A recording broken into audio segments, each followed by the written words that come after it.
fanga I want my way to a safe face so far I'm telling a bear why fears you for 11 oil cha cha so yeah for 11 was she say love what it tell him now it's up sweet way lenga sala so yeah for 11 was she say love what it tell him now it's up sweet way lenga sala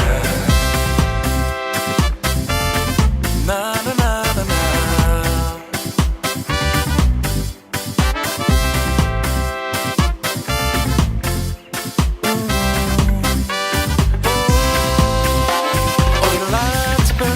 so say tafa so ina oh si oni tu si e vala awina ua tumolo atoi ni mo si va rock and roll I wanna lo ya ole papio Samoa wa moni o si va ole mala o solo inu uitu malala fanga I want my life to a safe face so far I'm telling a bear but fear si va foi lava ole cha cha si se lava o ti se lembra o lisa suile au mai lenga sala so eu foi le o si se lava o ti se lembra o lisa suile au mai lenga sala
Tupulanga Samoa o Aoauli atunu e mama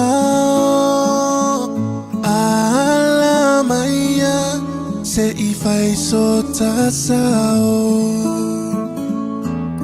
e tu manu ai le tu longo no taolanga tupu a eto tau fono Lauanga I whanua Ua tiua I ta ua Paalo Alofa I nai matua Tala le toe a ina Sole alo malu faiva Tau tuana Lonu aina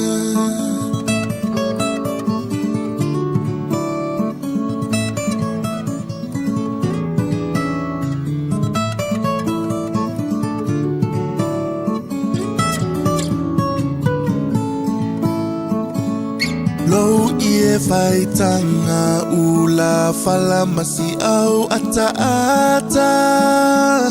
Lo sei pule tasi ole au roma iso ama Ola wailoa ole samo lava Tautuana le atua lo tata iala Lauanga I whanua Ua tiua I ta ua Whaalo Alofa I nai matua Tala le toe a ina Sole alo malu o whaiva Tautuana Lounu Maainga Siota Atunu Eleilo Ile Faafanua Aolau Finau Wailoa Itaua Uamalieo Uamalie malo Olau pulelea Uamalie faasao Iyo Lau angai fanua Uatiua itaua Faalo alo Alofa inai matua Talale toea ina Sole alo malu au faiva Tautuana Lounu Maainga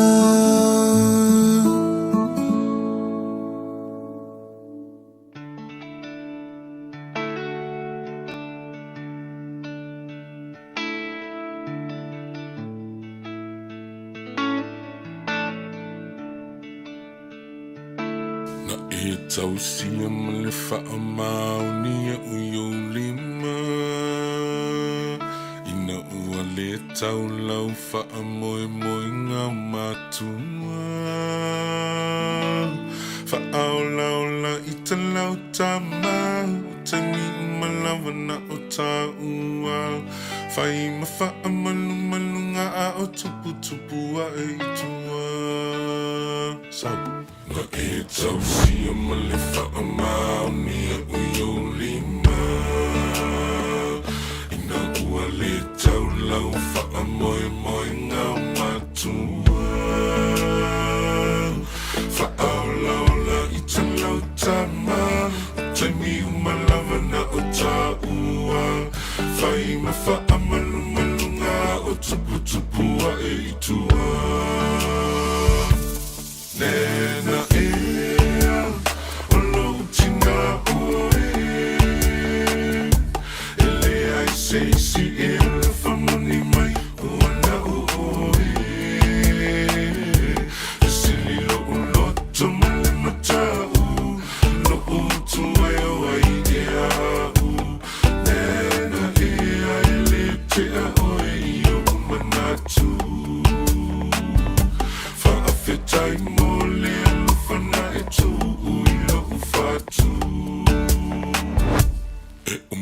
Tua oi ona e si ita watu iai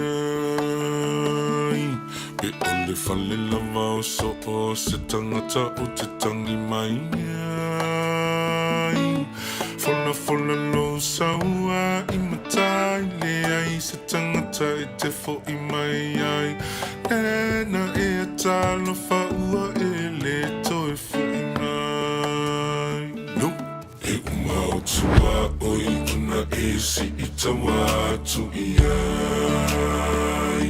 E ole fale lava o so o se tangata o te tangi mai ai Fola lo saua I matai Le ai se tangata e te fo I mai ai Nena e talo faua e le toi fo I mai Nena ea, olo utina oe Ele ai seisi ele whamoni mai Uana oe Sili lo uloto male matau Lo utu ai o ai e au Nena ea ele te a oe I o manatu Whaafetai mole alofana e tu uilo ufatu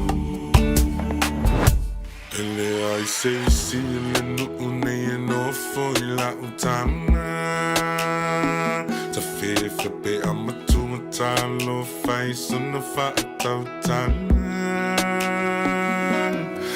Pei o mea I sa lavala Pei e whaapito lona whainga Tu sa pele fia fia o mamai o le ainga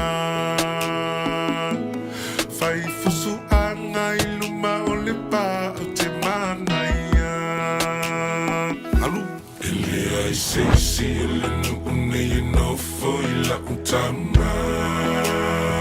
Te fifu be amatua talo fai sona fa atau tala.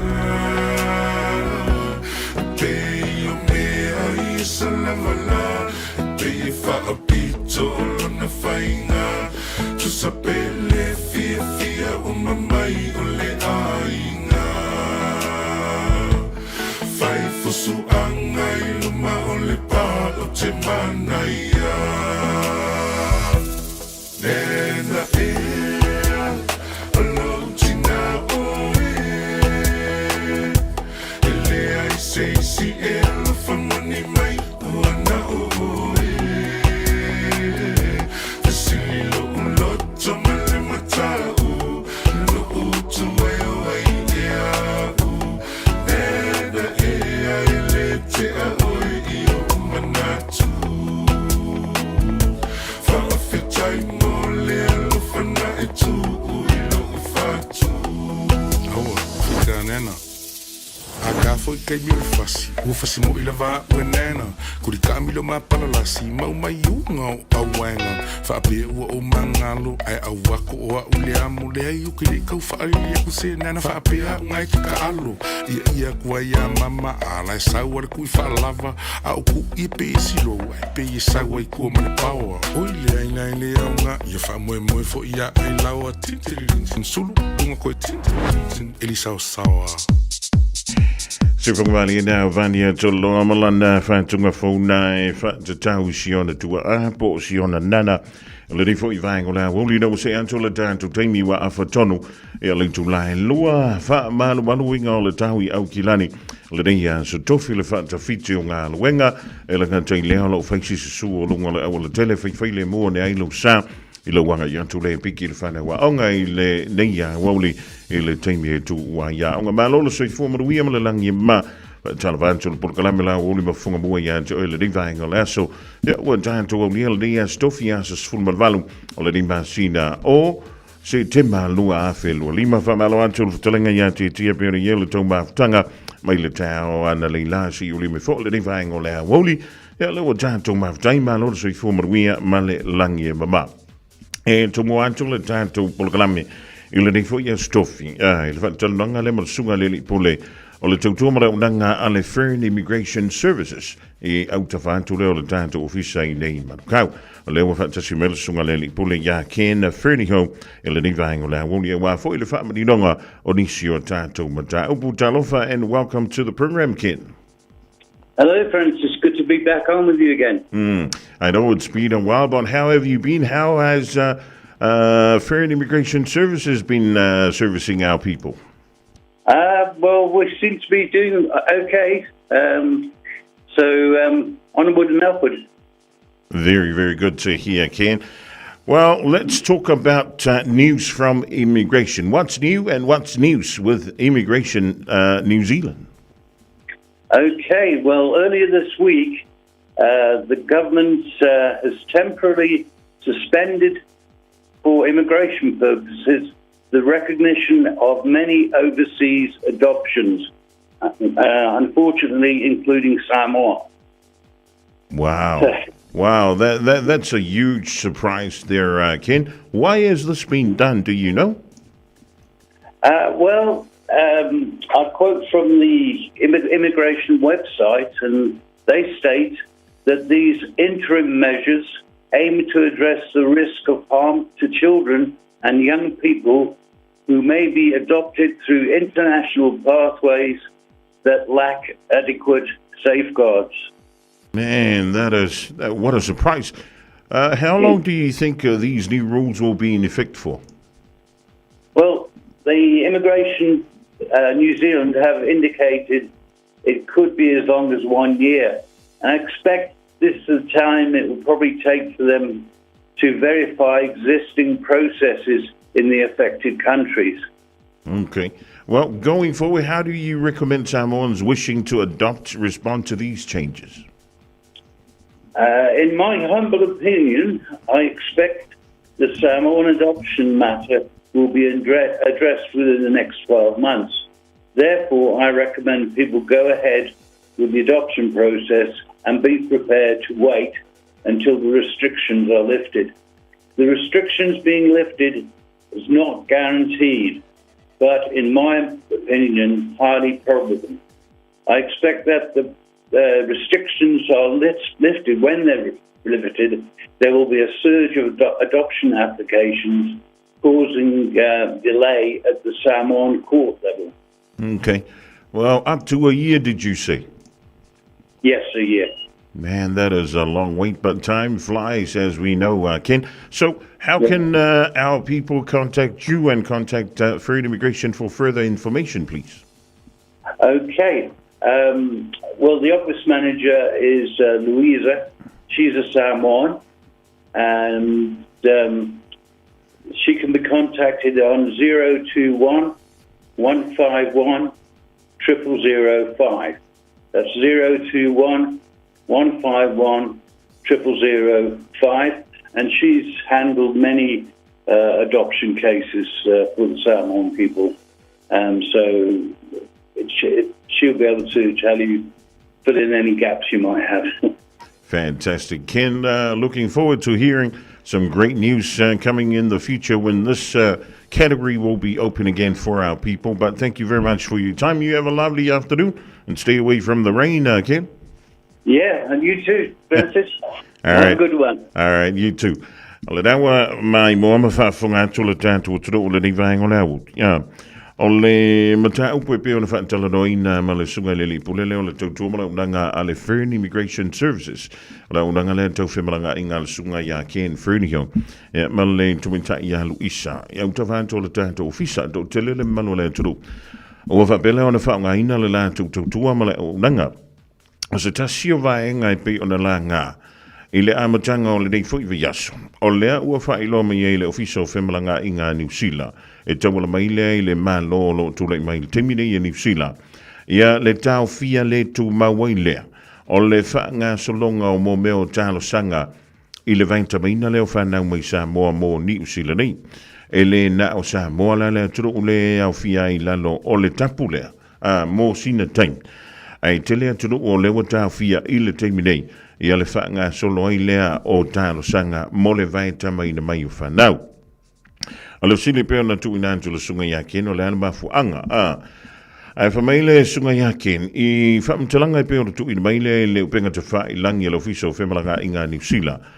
O nisi nei o whainga, o lo o tau mawhai ai, ina ia sa i lia, ia mawha sau i luma, ia nisi o risk, ia po i tūlanga e ono a fia i le whanau ma tūpulanga tala vau o lea la tau te a ngai mai tutonu o lea fo i vaenga o ngai o inga i tutonu o tūla whono i tūlanga tau whemalanga inga ia antonu e leo toi pōmala e lea tūlanga hai lo tātu o tano e le tasi e le lua a ua lasi fo i nisi o mata upu o le vai tama ina mai lea wai so se mata upu lava e lua o nei tū o le tu a le si vaenga ia ma le tu a le si vaenga o le tu a mātua ina vai tama ina mai whanau mai Samoa i nei New Zealand po nisi e tunu ia ma le tu fo i whanau o lea sa vai tama ina mai ia tonu e leo toi pōmale i le tele o nisi o mata upu sa la ngai lungo le tātou wala leo ia ma au mai fo i lungo o telefou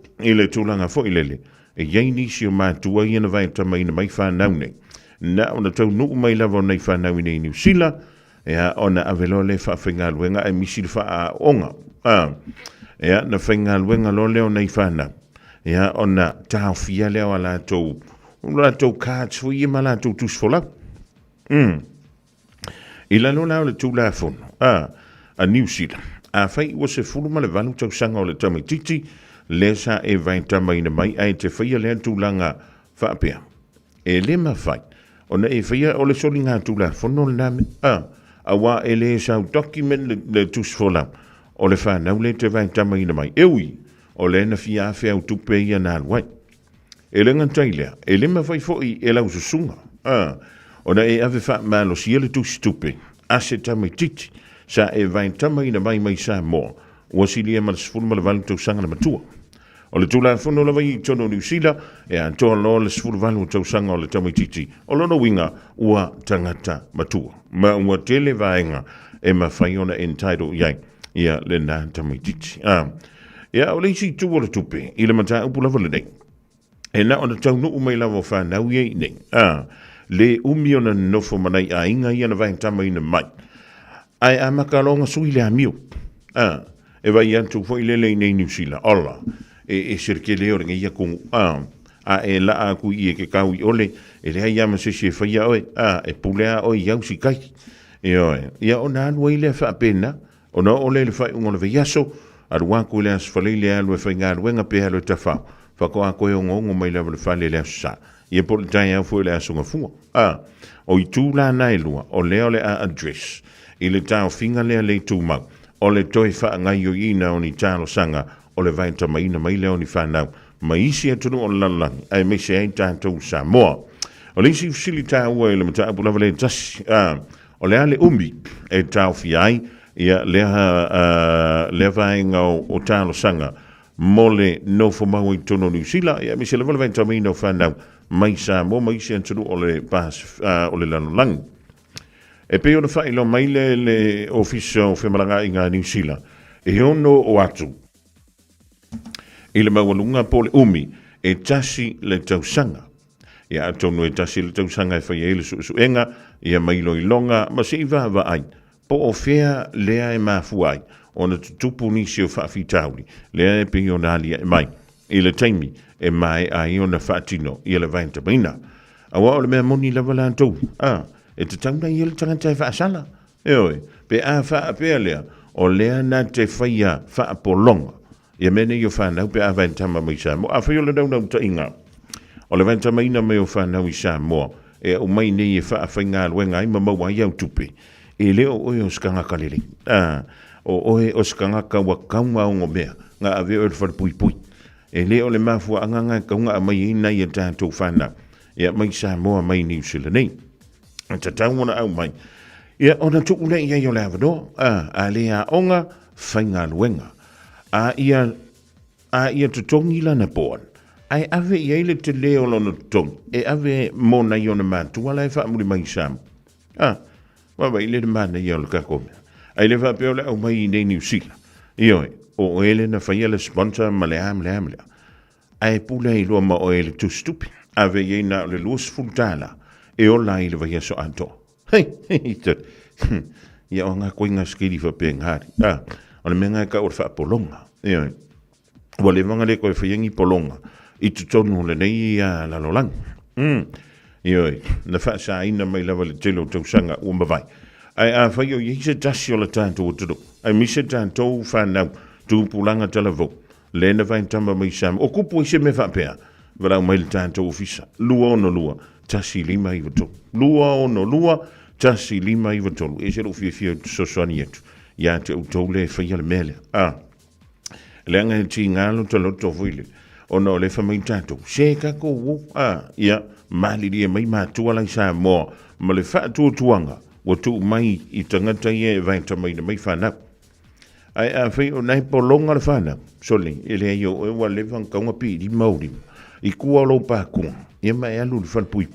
Oe le tangata le e wha polonga ina whanau ni. A wai wha atanta la funga. A tonu o nai tupu. Ioe. A whaila o le te wha funga mai le riva hengo le awut. O ngai ke whaia na ngāmea.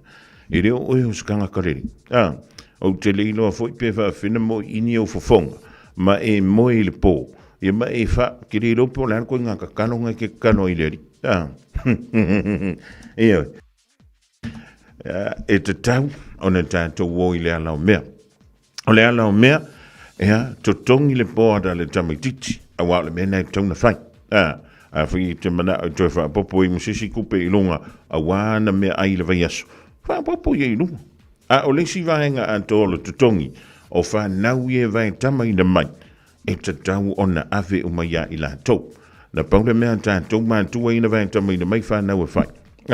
Tire o whai tu a mea o le le ai. Le anga o kula fongo o mea na tutupu. Mioe. O le ala lea. E te tau ona ave i ai. Ia le lantou tupe. Na maua i lo lantou wafu. Ma lau fautuanga. Se fele tupe. Ave le tupe i Samoa. A e tu o se tupe e te o lai. O le singa me le se se ingi ka kou ingi. O le whapea mai o mātua i Samoa, ma ainga i Samoa. Sole, e lua kungi ia ria kausi mai mā, kou wari angai le ise mea mai. E on tangalo leo le takantaini, lafo atoa, le iwa 10%, o lana tong, i pe valu 10%, i ana anu leo le 5%, i lana rent, i a po le board. O le whawhiaranga e ola. O le ane mea la a whai e lau sunga pea o le kemi e ke mai. O le waa makanga alu i runga raka o le siha kinga o le fō mai i le vai tembile re. Eo, o tele hao me i sa sifurkala, o la waa alu anga i runga. O le vai inga le fō mai i sa lua sifurkala, la waa kolu sifurmon kupu kala. Eo, ai a whai o iai se tasi, o iai ia se tangata. O lo lanko whaia peranga mea o whaapolonga, o whanau ia vai tamaina mai Samoa. Se na o lo tango al telefoni, wala au mairaka ko ofisa. Lua ono lua, tasi 5 iwa tolu. Lua ono lua, tasi 5 iwa tolu. Ia pe wala au mairaka ko, ia ka ko mela le ilungai. E se lo ua lofa na mulukangaka. Ai hami o valea i mene i o whana. Leanga fu. O le mea lofa pito sili leo na tāua mai le tu. A whaila o nai te whaapolonga ina whana wa nisi. Ai ufi i lau whai mai. O leo te lofa i. O le mea nganga wa mai aingi. Ai lau kau whai whainga luenga. A whai, langa i le case lea na mātala noa ma wha soai. Ma le sunga le li sa tini i antu manu vau. Siki a shua le mtanga luenga o leo leo. Na ia whaapea mai. Sole, o le kasi o maka upu. E la vea kuaile me ka o le whaiwhea. Eoi. E la vea kuaile me ka o le au na le hari. Au whapea. Au. Sole. Ia la whawhea ngai kumaku i meripule la aile so sama so whaipea. O ngai ke whaira ngā me valea. E le o whaiantu ia sa o whaamatalanga. E whapea whaapito au ngā whaia ai mai. E le ai e o tia lo ta loto. Ona o le tā ua mai, o lea fu i e ni se o le uwhenga ruenga le tua. E kaula mua le mera? E sika ko whau kora e le leu ka haufi. Masano po le tausanga le umi leua sauno ina le sunga ya ken. Ai, o ne me pito silina na tau. A whai o ka kou le pepe se le whina ngano le li i le vai aso a koa. A whai o tātou mātua le tātou te whai o le mea lea whamai. Ano lo fai fana.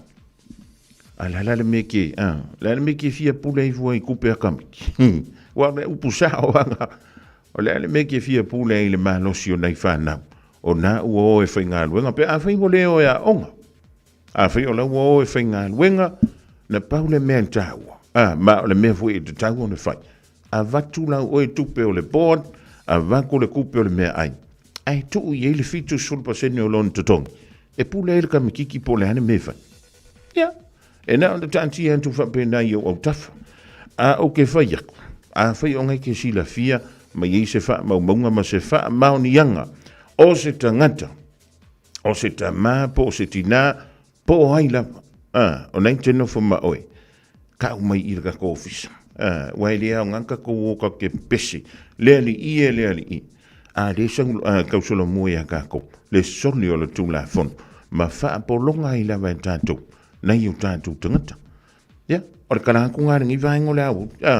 Aua, ne i te tena i o tau whirangalo se upuma se wha matalanga wa watu. Leanga e te tau ona whai. Tauna tau fia na to e ngā mionga. E le o se whirangalo na o le ali.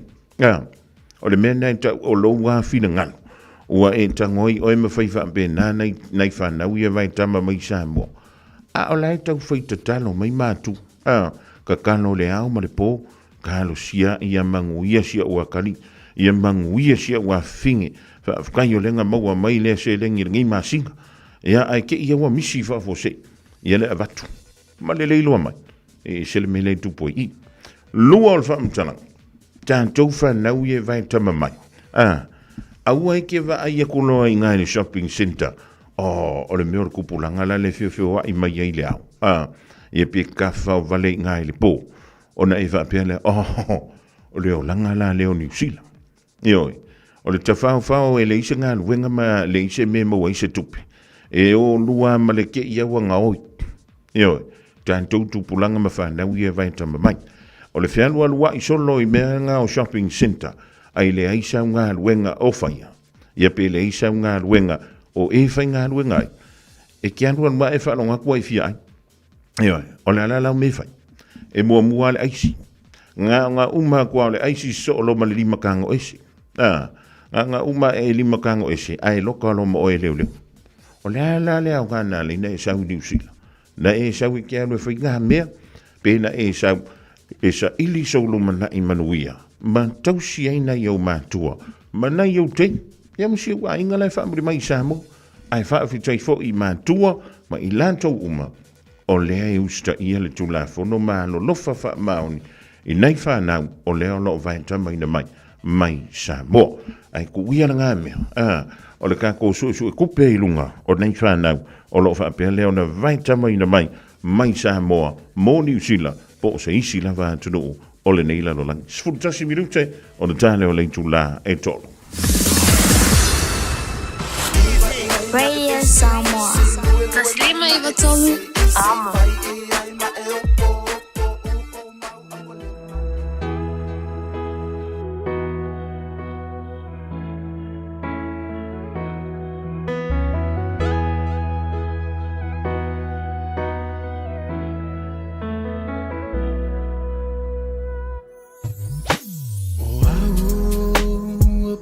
Ai o le la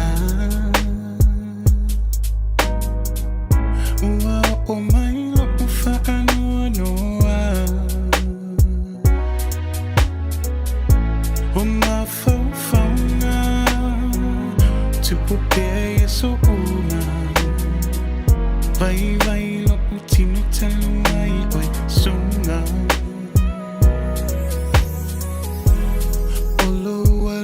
Failing at a man Se ilonga o leo tina te mawhai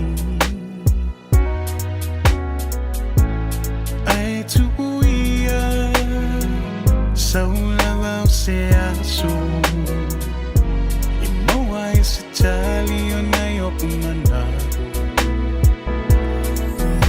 Fetu Say to mine, say all the same. Say tala no mine. Uang matole la saule poni sa. Ualilo tu ayo folina.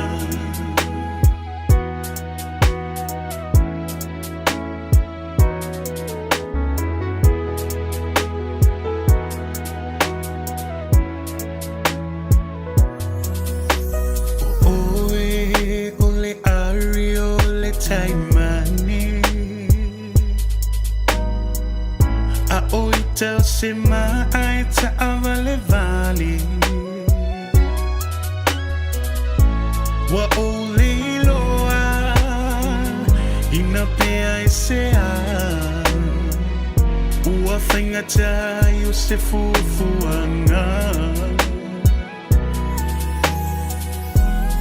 Oe lava o sia utai mane moni Na u fili ai le wha maoni Malo utali tonu O lau lava sa eri Ai leva me ona umai lon keli Fetu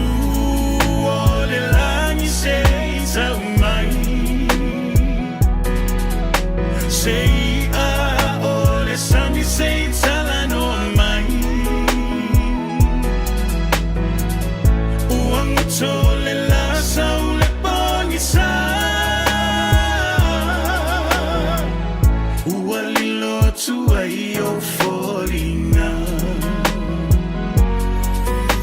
Fetu ole langi say to mai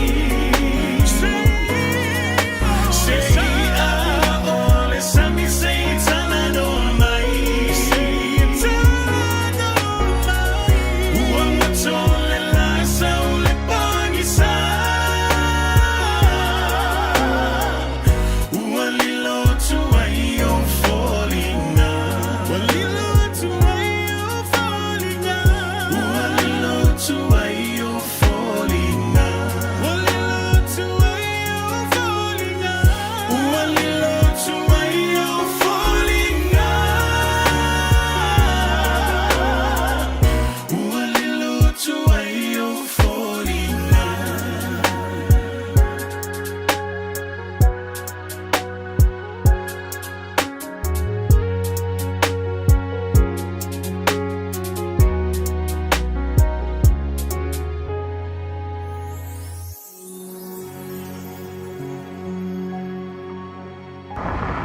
O te mana o ia whaafaingo fiewe malanga inga. O le ala lea o lo palota. O te mana o saunga le mūla ua inga I lo mātou pitunu. O le ala lea o lo palota. O te mana o se si o manga lei, o le ala lea o lo palota. Mātou te mana nao ia iaise leo o le mātou pitunu. O le ala leo o le mātou palota. O te mana o whaonga te taua o reits I mea talawhia ngai. O le ala leo o lo palota. E te mana o I me sini ona lelei mo Aokelani. Ia mautino e te palota le palota mo pitonu o Aokelani. Mo nisi whamtalanga tanga iane I le voteauckland.co.nz. O le Casa Beds and Appliances, o le tali o manaonga, I o loa e whaatotonga ilo mauta, ini tau lelei, toe anangata, e mawai moenga ngau si tutona New Zealand, whaapea se tino fōa le potumalo lo, laulau aimano fōa, TV, la au pese, usa aisa, masini tā lava, telefoni fe aviai, maisi. A fiu ane loa I le whawhituwha Great North Road o tau, po le tolo fituiva Great North Road I Henderson, le Casa Beds and Appliances, telefoni ovalu se lau, lua, 5 ovalu se lau, lua, 5 When you shake up, I'll bring you Samoa. Lua, mai, washing mai. Radio Samoa, to see my vitolo. Radio Samoa.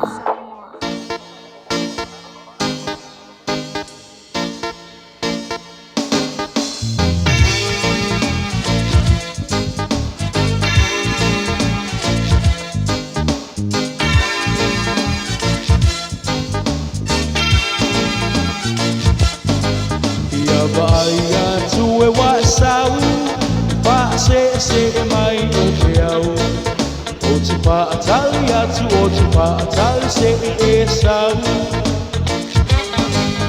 e mamalo nu malo hainga awane e whangalo mai mita o te moe I le po o te moe miti o kolinga alofa ia te oe malofa a moe moe te piwa tau wha tonu o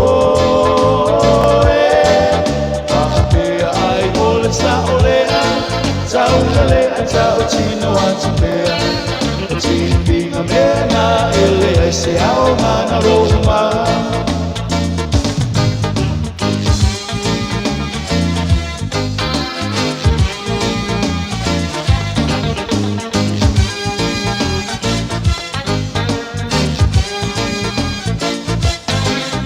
Alu malo ma pau pau Mea le lalo langele tu mau Tifanga tua wina aue langa wese mala O ea o iai se pao sisi Paapuna ai siso ngā uniti O moe I le umu po alunga I se pulua wese musu Alofa ia te oe malofa a moe moe Te piwe tau wha tonu oe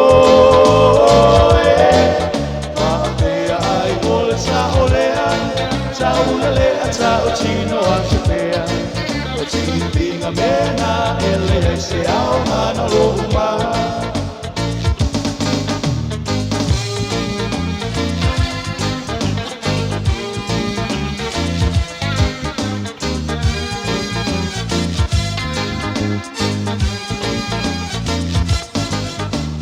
Nopo I le tumatuma Matata lau kitara Solo la uva aia I le pasa To mai nei ko wanga Ko vai ai le nganga Oi, oi la Samoa Oi, oi la Samoa Samoa e le ngalo moe a pea I toi no po I le tumu maa Matata lau kitara Paasolo lau vaaya ngai le vasa To mai nei o wanga O vai ai le nganga Oi, oi lau Samoa Oi, oi lau Samoa Samoa e le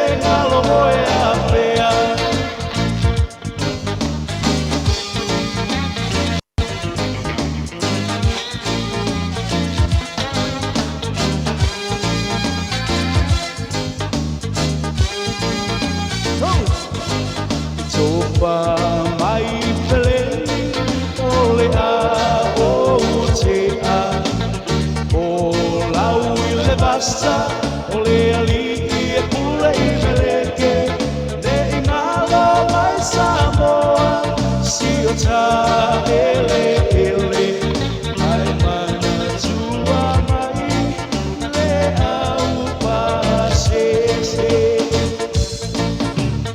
oh I never will forget you Samoa e ngalo atu oh I never will forget you Samoa e ngalo atu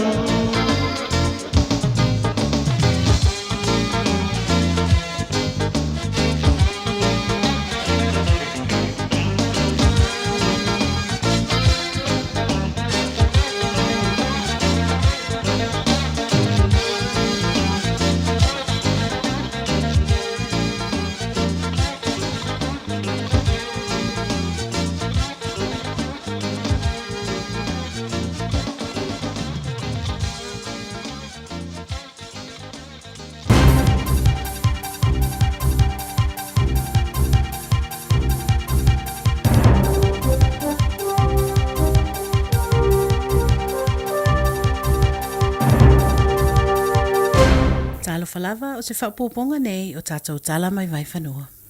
O lo o whaau au pēr o na whinau le lo I o lo o tū lai mō le au tūstala ma ofisa whaasa lau le media.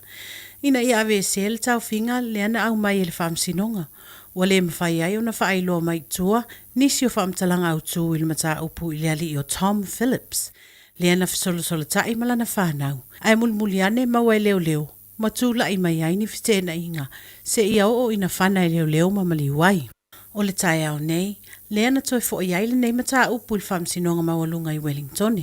E whina wina I pēr, pe o alanga tatau ona whaatūlanga ni sā I le nei mata upu. O le afiafi o le asinga fua I vai aso taluai, na mua Italia ai il talsanga whaanatinati. Na tu ufonga atu ele loia sa whai masui o tinao Tom Phillips o Julia Phillips. Le loia lea o Linda Clark, ina ia tau fia le whailoa whaalawa I tele, o nisi o whamtalanga au tū. O lea polo inga na polo kai whaala potipotonga au tū o le media, o leo leo, whaapea le oranga tamariki, ina ia le mawhai o na lātou whaailoa whaalawa I tele, nisi o whaamtalanga patino, e winga I le nei mata upu. O le vavea o le aso valu o le masina le nei o se tema, le ana mali wai Tom Phillips, ina ua la vea I se pulu whana mai le lātou tau ngā whana na whai ma leo leo. Ma sa whaamanu alia ti ngai nai fo I se malu o le malo, ma whaavavea atu I le whale mai I Waikato. O le nei fete na inga na whaamuta I loa ma se sailinga toi a whātau sanga o saili ai le nei tama o Tom Phillips malana whanau e toa tolu. Na iawe ese whaanga oi mai lona toa lua, le tina o tamaiti. Ma fe lafi I solo ai lava, I le tonga vau, a o sailia e leo leo. O le vai aso taluai, na whina winai le nei sa I luma o Justice Helen Carl, lea na tau fia ai e le whamasino, le whaasalala wina I tua o li poti uma, o le nei whinaunga. Vanga na ai le taua o le aso na whai ai le whinaunga, ma le sā ua tu uina mai. A o nei la lea ua tu e saure li poti lata mai. O lo o tau fia pēr e Justice Carl, le li potia o whinaunga na whai e tutono le potu whamasino. Ai ua whaangata le media, e li poti le whaasolonga o mata upu na tala noa ina. Ai o le whaatali pēr se taimi, e au mai ai se polo I ngā le whaamasinonga, pe o le atatala uma nei whaasāsaanga. Ua mawhai nei e a inga I New Zealand o na maua se isi whaasilinga o se leni mo le tausinga o le whanau I lalo o le Family Boost Tax Rebate. I se pepo whamtalanga mai le so upu mo le Finance and Economic Development a le whainga malo, o le Minister fo I leo tupe ala tunu, Nicola Willis. Ia tā uai, ua mawhai nei e a inga o le atunu ona o atu le fast full pasene e tipi ese mai pili e maasani ona tutongi mo le tausinga o le whanau, o se si tanga tele lea. Mo se whaasaita inga, a whai o le a inga e maasani o na tutongi ale se lautara I le vai aso I pili e tutongi mo le tausinga o tamaiti. Ua mawhai nei o na lātou to e maua mai le fast full tala I le vai aso, nai le luas full lima tala sa iai mua mua. E vave ese mai le se lautara, lea sa maasani o na tutongi. Ua tā ua fo'i o le atele atu nisi ainga ma whai o nā ngawaa i le nei suinga. Na i lo le mea sai ai mua. Ona o le asu ia fo'i le au whainga o le tupe maua le ainga. E fua i ai le angawaa. Ma o nei suinga o le a matau na whao ngai pili na tutongi mo le vainga o tamaiti. I le aso mua i ulai o le tausanga le nei.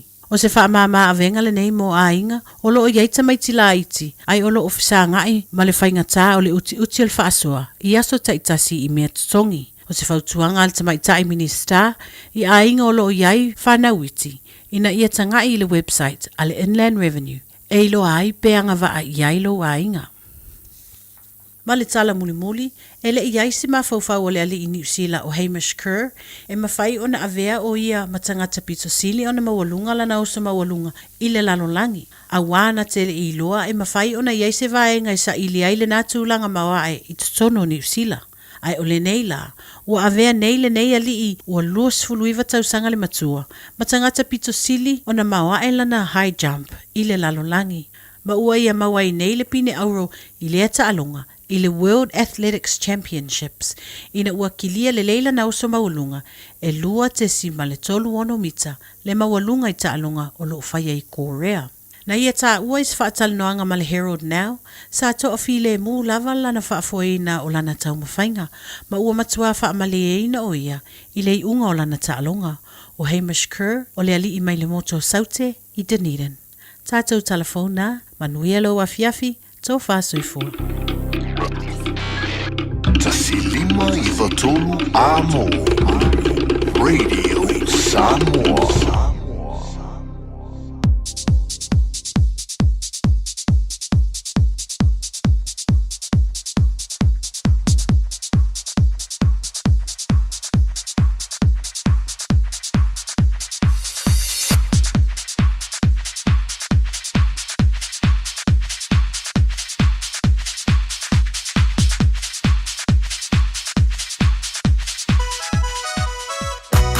Simamai.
atuatua e tuma upea lelele malela fia fia o tangata la Samoa ile anganga le au te mita mita sia utunu una ufana uai e uina tau fitungi ona tangata ai miliona pea la vai leva ai o te lefa angaloina le pedina oia le Pacifica la Samoa ile anganga le au te mita mita sia utunu una ufana uai e uina tau fitungi ona tangata ai miliona pea la vai leva ai o te lefa angaloina le pedina oia le Pacifica la Samoa ile anganga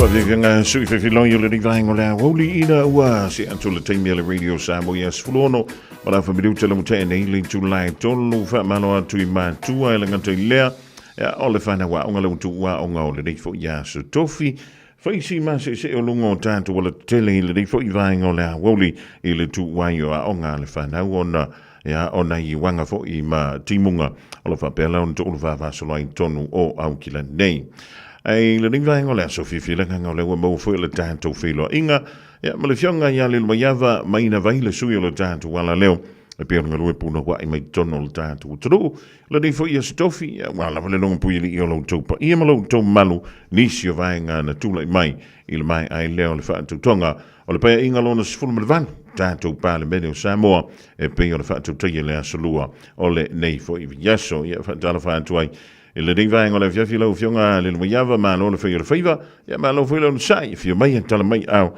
ya ma lo le on sai fo I tute ma whaiva lo fili mai pe on tofi yenta tong ma lo le ngā lua ma lo le on sai Ia, whaatalo whaatu Fofogamua I lau tau whaile nei fo I vaenga o tātou Fofogamua ma la stofi wa tātou maua I le alofa maleanga nei o le tua papea fo I ona whaafeilo I atu si o tātou atunu o lo mai mo whaafongafonga mai ia I New Zealand ia e whapea fo I tu e fio le laulangi o lo mwhai ona maa wale nei Fofogamua ia lo whalama maleanga leo le tua te iloa ia o lea wa tātou tau whai maua le nei teimi mwhai ona tātou whailoa ai I le nei Fofogamua mai se ai o lo tau soifua e maua pea wa tiu te mawhaiva mga luenga o lo whianga ia I nā tunu wa au maua ia mamatou fo I nei si o tātou atunu o lo tāpua I atu ia wa fo I lo tau au tau wa ai I atunu e mau ai whamalo I le Radio Samoa ma le tau Fofogamua mo tātou Fofogamua le nei tula o le fiafi ya tātou te tau whaifa malo lava lilo malo le tau tua malo fo I le on sai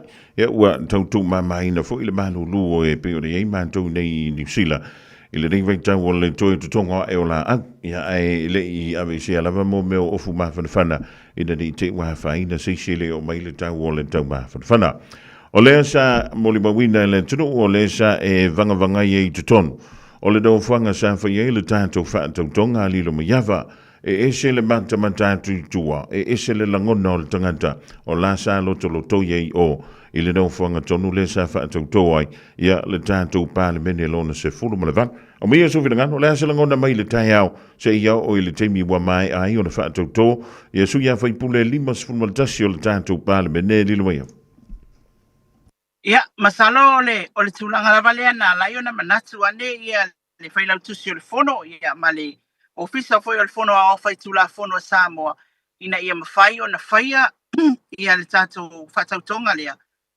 ia I le nofuanga lea ona e te le e mawhai ona autau waa o matu ia le tātou atunu o le aso lea o le langona foi lele o le whaftai lea tua li Fofogamua a wa leva ia masina o tātou tali pea ia le tūlanga e o I le mata upu o lo o whai ma te leo ina vevesi e le tātou atunu se ia maua sa tātou malo ina ia mawhai ona whaato ofi mali lua ia o le tūlanga foi lele ia ngā solonga lele i o tātou ngā luenga whai ia ma le whaasosoaina o tupe i se whai ngā malo e tūlai mai Ai o le langona ai o le nā aso.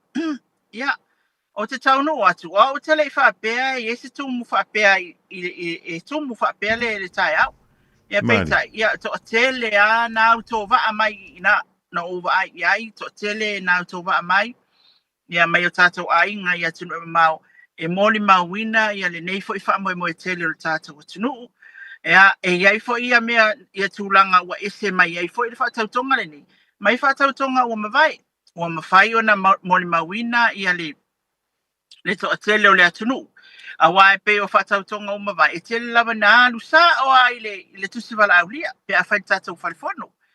Ia o le isi tūlanga o le tūlanga foi le o sui o malo mai fafo. Ia iai. Ia iai a tātou au whaingaluenga le malo sa iai foi. O le tātou vaenga o le whamasinonga. To tele na auto va atu.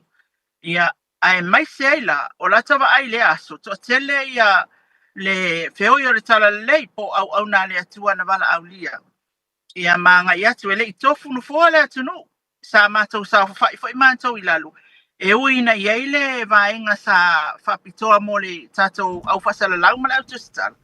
Ia aina mātou ofa o mātou no fua mo nei tangata wā whiwhio atu. O le tātou atu no. Ia ai mātou tutu, ia tutu, ia ranofo i lalu. Ia, alangona lava ia o le fia malwhanga e tia, malwhaftai le atua. O lea ua pale mai le tātou malo fau. Ia e pei ona ielfa i unga le tātou whainga pālota, lona lua.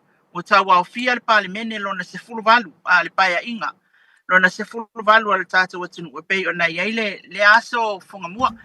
E le ai lava sa isi langona. Pei a ona tau moli mau mai. Ia i le langona fia ona i o tātou tangata. O le fono lea o le fono e mamalu ia Fofogamua. Mani. E te le whaalongo i ni paki, e te le whaalongo i se pisa o.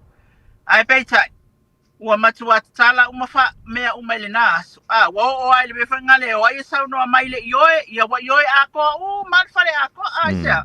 Langa lawa matua a wai whaatasi umatangata umaile le aso lea. Ai o le fono lea, e peia o na moli mawina i tai tātou whalifono, o le fono e mamalu alu tātou waturu. Ia ai wa ese fo ia tāanga o le aso. O le langona o le fia, ma le whaangai e tia na iailu tātou watunu o le moli mawina. Ia o le pale mene lona se fulvat. Ma lo va tanga le maiava ia atonu o le fo wo se e mai le fionga le pale mia fo o le tanto malo.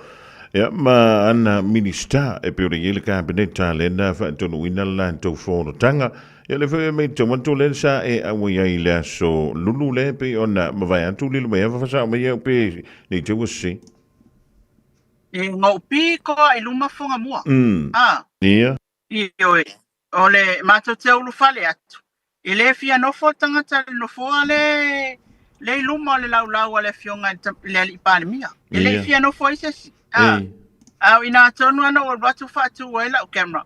Ia, o si uso ia le ilua a mesene na o whai ei e fio atu e sau whai e alala i le nofo lea. Ia, e whaali watu a me le fia watu le ilua. Ia, o usasa o mai e ilua i ngā i le nofo lea. Na o pito ala i le pale mia. Wa ule na o pito a i le fionga i ala ule le mali toa. I lana ulua i fonotanga matusitala. I le na fiafi i Fofogamua. Be ama le itu la mato fata tali. O na mato te taunu atu. O whaifalo alonga al tatou malo i le kovana o tutuila. Mani elo. Mani. Wa mantua fo i le na fio mai le kovana al tatou fatautunga. Ia mato te o atu la. Ia o le e whai atu langa na i te tono o le poto o le kapeneta, ia maanga i mai e loi fafo. Ia masaulo le whiau e whaatali atu o le la whiau mai mātou e watu. Mātou wolo i e te tono o le poto, ia na maa nai a le pauala o whiwhianga na i le aso lea. E kakele i alumangi a kawhesit, o na e lua mea na mai taua i lo o alangona wa uia as a journalist. O le taimi whiawhia o le fionga i le li pāle mia, o le whato a pāle mai. Lua. Ele ia koa se fia i kula talo na palemia la auli. O le fato a palemia. O le fesili la kaunga ha. O le halo manatu. O le halo langona ili nei aso le maa na ia. Ile o le fato. Ia ala fai mai ala auli. O no mo lalo uia fa langona. Ia o le mena la le inia o fesili foi ngale wai. Fai mai kangaka ia.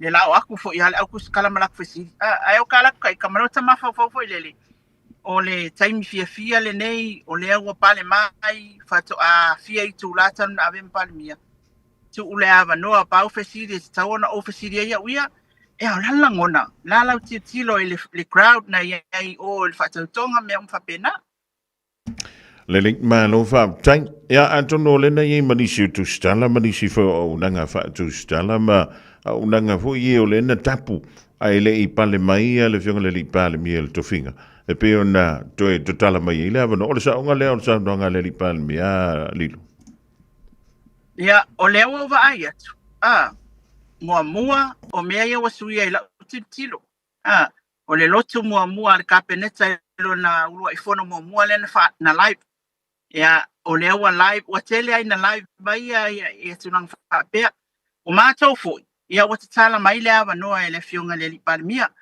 o le tulanga foi na le sa iai sa e o le suiso o le so upu o le tatou malo ia le ia fionga iana nai ia lawe ti ngātu I le tufunga o ia lava e au mai le tala ia ngale 5 fasili e iai le mea ia nga ia le tatou pale mi o lo ufata talimen po kalame ia fasili mai ile o le situlanga e masani e press conference e fape mai fasili mai e tusa mtaupu le la whailoa mai le malo ungisi fasili ia ku ngā fasili se iai se taimi e anga I mai e whaile fasili ia e peita ina tala e le fionga le li palmia wa me fana sa fa pena foi fie me ia ia tanga tai fie fasili e se me e se fie fasili e tala mai ia le avanoa peila o le tulanga le na ia le fionga ia lau ia na tele ama to wa avanoa na mawa naso ia ma fa pe mai e foi la na saunoang o le a fa ia le mato va le ai e fe mala mala ma I le tulanga foi le le tala mai o avanoa mo ta to le fa salam le au tustala ia sulanga leilea Fofogamua mo le anga I lumo le tatou maftanga le amal malo. Le link o lono winga la ia ua e pe ona mai tau ina I le whinga malo le fato ama vai antu na tali level le minista ia mola na ia matanga. Wenga o le asau mai tau ati ai I langona fo ia o le aso ia mata tau filo inga mua le ma le fionga le lipalbia. E tele mata upu. Mana tua fo I Fofogamua. Mai ai nei taimi umama mea uma e te tau ana whasiringia I ale taimi ma tūlanga e whaanga I o iai, le anawa tau e pei ona wholwhalaina le vaenga whaiwa tūla I malo, lua o mata upo le bend, a teita inga. O le ana whasiringia le tūlanga whailele o lana tūla I mai ai o se minsta o leo, ma whale pui ma le ola toi fuataina, ia a olo o iai ia mata upo e whaasanga atu ia te ia.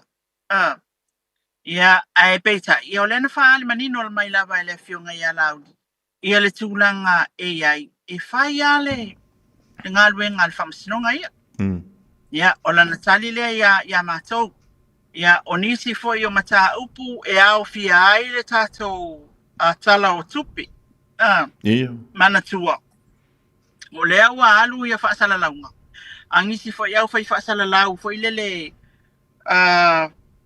fa pena ali fai fa la nga so fa mai o lea ko e kasi vai aso le longi pe o le ai si fa la nga le fa mai o le fai ungal masina nei ele ai ese tupi o le tupi foi le na fa anga mai le taimia o ia le malo tu ia wa o te lo wala talata ina mai ai isi mtanga renga o isi mtanga renga wa mai mai alfa nga ina o la topa ke tina vai atu ile tupele na fofua mai o le taimila le nei ia e tala noa mai I petai pei o le whare mai e tala noa mai I totongi o tangata whainga ruenga e tala noa mai o wataimi o mea wha au ngā mo le soifua manolo ina o poro kalame wha au au pea mo le soifua manmia o tangata e mai se o mai au ina atu po ngase au ina atu I atunu e mamau mo tonga fitinga o le tu ai ngā tūlanga la le nā ia lewa whailo mai e loa la ele ali pale mi ele aso lea o le a whaia le tātou paketi fo ele le mo whaalawe tupu whaafua se o le paketi lea e whaia I taimi fo ia e pei o na tātou iai mo meo a whaama tūnanga pena e activate ele 105 emergency budget ia Ai, e mawhai ona activate le budget lea e pe ona i saunua. I le whasuia inga o malo. I tūlanga la wa iei whapea I lalo le whautuanga. Ale minsta I le au le malo ina i mawhai. Minsta tupe ina i mawhai. Ona whaia le paketi lea. Ia awafo I tūlanga o ngaunga o le ao e le tātou atunu. Mua Fofogamua. Ina ia toe ina ia mawhai ai ona whaia le tātou paketi au tūfo I lele mawhai ona talanoa ina I tono le palimene. O iai I lunga o le emergency budget. Ia o le taimi fo le na. O whaanga ioi loa I le tātou paketi lea e pe ona saunoa le fionga le palimia. E mawhai ai ona toe wha na flow le lei ia le tamau a inga o le tātou watunu. Ma whaanga solonga unga. Ia, e mana tua foi la o le 105 I la utilo iai ma la uiloa iai. Ia, o awaia so uma e ave ai le whautuanga I le ao le maru. Ia. Pe ave le e te tau ona whaatangi ai le ao le malu. Ia, mo le vai ngā tupe e whaamatu umai. Ia, a wafo I fuafuanga le tātou malu I le whangaioinga lea e pe ona iai I lalo le emergency budget. So, e leo se pakeki la perka pakeki whinga le valuma singa vai a kualfia milionga le. Antanga renga ia pule la kou lea I ol pakeki la lea ukako ia I ol paketi fo ile le e whaatangi o lea ol malo e tarsanga. Ia, na tilo mai to ale o lea ol malo I tūlanga umai. Ia mwhamatu umai le seleni leva yaso ma leva yaso. O so nama anga le tasi o lima lea Fofogamua. Le malo whautai le luma yawa. E le taua tata mai la wa o le wa a so tofi le o tantu ye. Ia, o te le mai lo ye po a so nai whai tu tongi o le tantu malo. Ia, ono le whatua se e mai le tantu whainga malo fo. I le aso lua I le bai ai o le whaatu tonga. Ia pe le imo me se tala fo I le lo yawa. Ia pe ua o wa le na sao no marino le fionga le li pale mi le aso nafi. O ana nafi I le fiafi po le po na po. O le van tauna mai o na saini mai le o le malo. Ia pe fia le tupe le la wha matu mai. I le paketi po le emergency budget. Ina ia tau mwhai e catch up mai e la ia mo meo overtime. Ia matongi o tangata whainga alwenga le malo o ali. O le tūlanga le nāua le na whisili a Didri, tautu o TV1. E fia la le vai ngā tupe le la allocate mai mo le emergency budget. E ei sona laina kolosi po sona tua o i ngatai. E ai whapea mai ia le afionga le li palmia e le ai. E whao ngā ono, e sa awa o paketi e mo whalala vitu whawhose. E tilo I le natura o le afianga o mea uma. E fuala I ai. Ai o le tūlanga le te whetalai mai ai Fofogamua.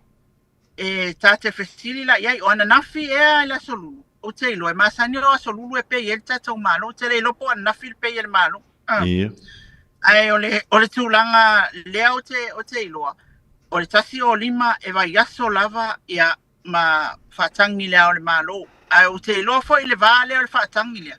Nei ia manino lea o le malo po lea le whao ngā ina ma le ma mea ia mana umia. O le paketi lea o te le iloa la se ia toe whesilingi ia le fionga le palimia. I le tūlanga lea o lo whapea mai ai a wā mantua oi o wataimi ia e tāua. Mai le te mantua ele ia I lalo le 25% le na allocate I lalo le malo taus. Ele ia o wataimi wana o le pei maasani o le atunu. Mali. Whaingal benga le atunu. A whai o lo pei e whase lau I le lua vai aso e na le whase lau ala lo pei le na maua I taimi le na. A o wataimi uma le sa e o vai le skula, whapeo e skula ki. Ne sa e o vai mai I tū lai le po. Ia o taimi la na ele I tongia. Whata I ta inga. Lona winga la o lea e min le ta o lea e winga le saunoanga le fionga le lipa le mia. I se tupe e te tongi ai la le tūlanga le I o wataimi ia tu ua. Fo mai o leo wa te mon mawatu. Ia o lo ia o wataimi tu ua I la tau ia I mtanga renga ia. Ia mi se ia le official commissioner whainga palo. Tama I la tu ia to a fe mon tupu le no soswani le whainga o le tātou palo. Tā li mai. Ia e pe umalawa o le sina vaenga wahe. Ia e no whamai mai tawa le ia le taimi le na whai le tātou whainga palo. A tono le aso mua le na whai tau ina I le aso ngā fua. Aso ngā fua. E se mai e le whaitonga mua lea e le ialoa ia fo le aso for Riley. Ia ona koma le aso na iftu na ia pusa pa nota wa uma men whaia. tono le sunga fua ia nana saua le faitonga mai le tai au le sunga fua e o le tai au po la vole o le solua pe o ta o le fionga le ia komsino fenga palo ta lilu e ia na uma le ono le tai au le siasu mantua la oi e sauna songi over time yo tanga tfainga venga mari ia ai mai se ai o le alauni mo i la tau na fai palota wa o le tulanga na le ala ona tu e ofo atu tatou malo i nei tangata pe o fai a onga ia o nei officers mai isi matanga wenga le malo lana vanoa ia mau mai apply ia fai palota ia o la tau lana e alu le tulanga le alauni o te lo tulanga umana awai o le whaatangi ai o lona winga na ele la ikikira kopi awa ikailo ia se sauna mai le fionga le lipalmi a fai o le tupe o le vai asole nei le la mai o emergency budget pateta inga o le disaster le ukako ia ia na fika le ana anga ia o mea le la fa pena ona fa tino ina ila lo vai nga tupe le la fa matu vai ia o le vai asole ia ai o mea la ia tu ua ele iloala ia se kako kala po le mea na le anga ia sauna anga le lipalmi ina ia tongi ai uma ia mea ia na tu ua e na only o le kaimilingi o mea fo ia na tu ua mai e pe ola overtime ia ma alau ni a tangata whaingarwe lele ia vai marino le mantola vai sando nga le fionga le ripale mia o asolulu ta itasi i vai aso ta itasi lela ma wale tau filo inga le lo maiava ia tonu o le ale to emisi wale na marino la na sando nga ale ava no ala na fionga ia o le a fa do mai se temi fo io a fionga sui pan mia fo tanto malo ia wala vai el filo inga mala utustala li sao o le tulanga fo ilea le mo le tato i tu vai fo i le tele ofisili ia ma mea o lo fia manino ai le tato o tunu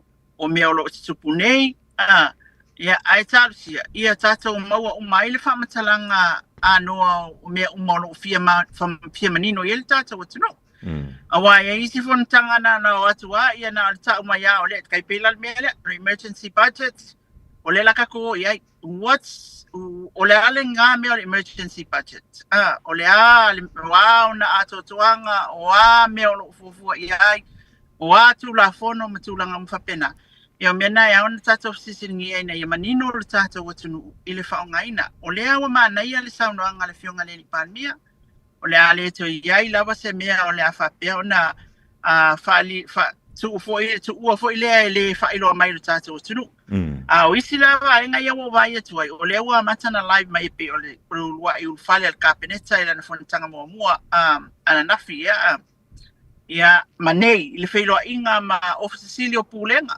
matanga wenga le tato malo manisi tangata fainga wenga e pe ona tu ina mai foi sa no anga le fionga le lipale mia ia i tulanga foi le o le taunapa pea o le public servant por tangata whainga wenga le malo ilona tofi ilana na matau tau ave pea ilana tautonga o a lava feso ia inga malo ile sui ai pe fa porkiki ai le ngalue al tangata whainga wenga le malo ia fa pena ona auna ile malo le aso pol malo le taimini ina ia tini tau nuu ana fofuanga ia mamefe ufa atatia awa fo ile manuia o tata o tunu malo va taia lilo ia Antonio lewo se e mai le whainga malo fo le fionga le lipa mia ma la na capeneta la isi la sanga tanto ia wa o whaia i o malo ia o le matafa yoina le malo ile loto i fale o tanto o lewa uma le wha tautonga o le aso e kau whanonga aku pe o ye nka ko kangi o le whamsinonga po le mena wa tato alu e whapea i se i au niele se whainga panota pea o le mata upulena tato iai le fionga ile ia la ule le mani toa pe ona iai le mata upu ile wa uma na ilo e le whamasinonga mawalalo po le whamasinonga whai tumalu ile mata upule a fiai ia molianga e pe ona iai ia lato mali o whatau malama o whepulea i o lise o sama sivai ia ma le fionga ia lauli o nei o leo te manatua o le masina le nei e whaila ai submissions ia ma hia ile whamasinonga ia ona whaatale loleo le whai unga le whamasinonga le mata upulea Ia, o nisi fai mata upu o lo o talia e taimi nei, o le wa umai ale mata upu le case o le afo ini, o le tamaita i tustala ia pali isi afikao. Ia. Ia, o le wa mai ale mata upu na, ia na fai fu submission, silo no wing, o le fatali fu ua alfa basinonga iai.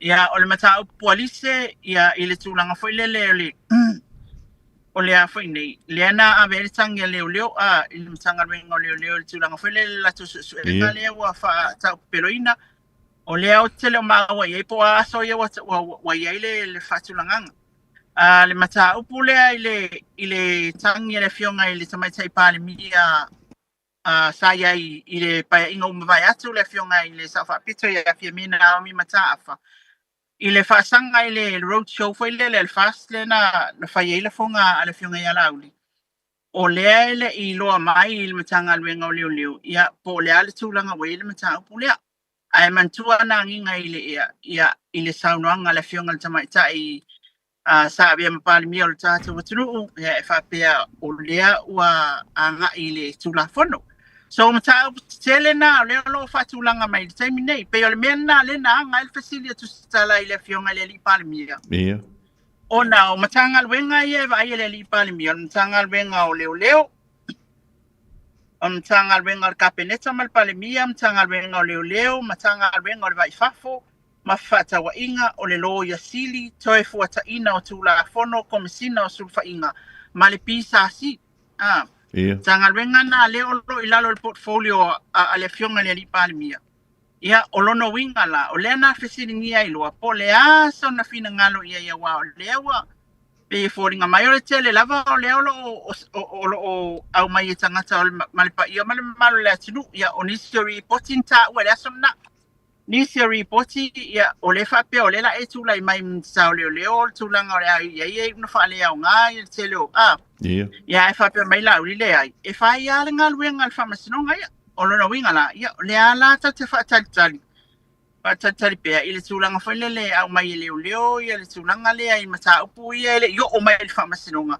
ia mata upu la o le famasinonga i tatu te fa tali foi le famasinonga ile na fai unga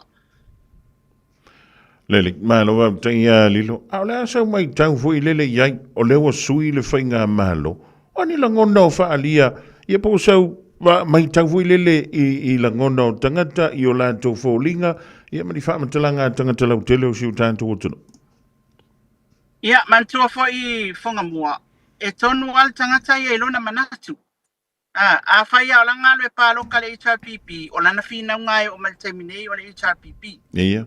a fai na palo tai sap o lana fina nga fo ia maona manatu e la langoa ia na batau ma me umale ale Samoa United Party ia a fai o le lango le fas o le au fia langa mapaki le kaimingai le alawa wa tiro ia a o le tato ngaluenga ma le fanga solonga ma le tato nganga i le taimile nei o le malo wa tulai e lango uma ia iso se Samoa lango uma ia iso se Samoa ile ise tulanga fa pe nga wa uma le paloka wa uma tato palota a le tato o failu tato malo ele se malo ngal fast o le malo ka ko uma ia o una langona o le tulanga na tau ona iai awa ia ta ilo ai a fai iai se me se tasia minsta o ai lava le minsta pe ana ta ua le fionga ia lau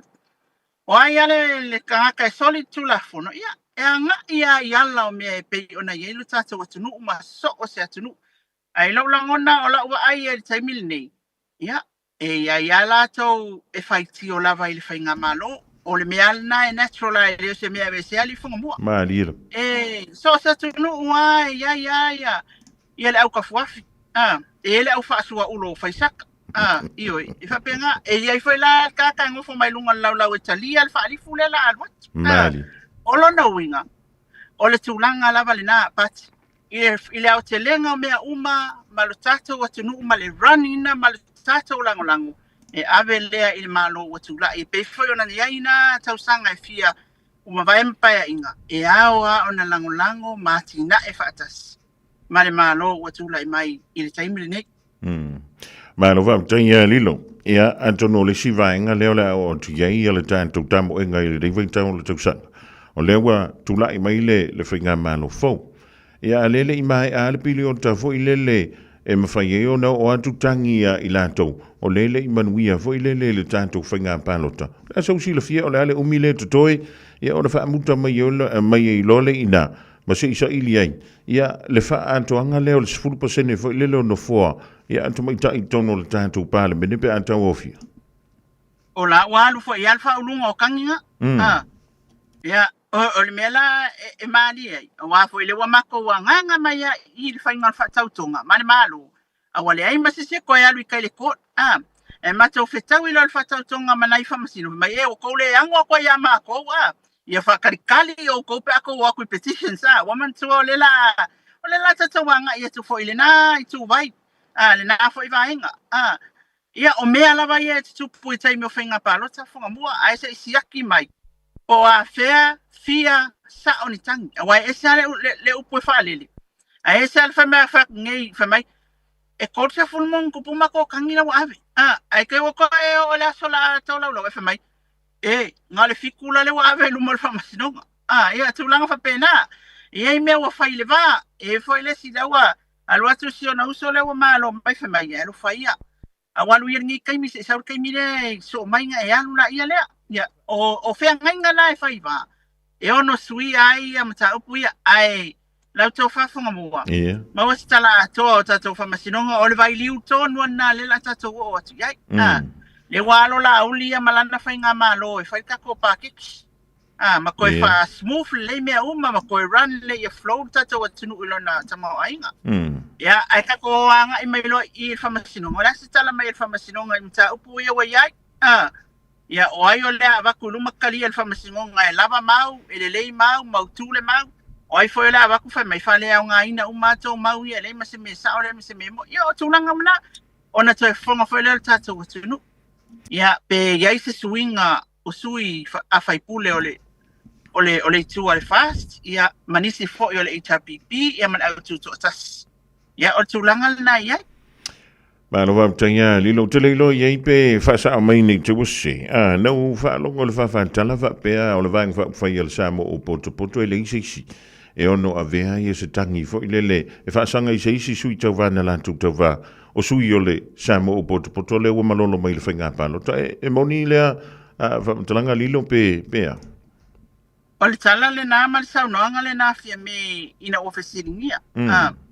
O le saunoa ngafia mea i le taimine na ofisiringia e au tanga vaia. I le taimine e le aini mātou tang. Ia i le ngā kaimi. Ai tātou tere i loa nei.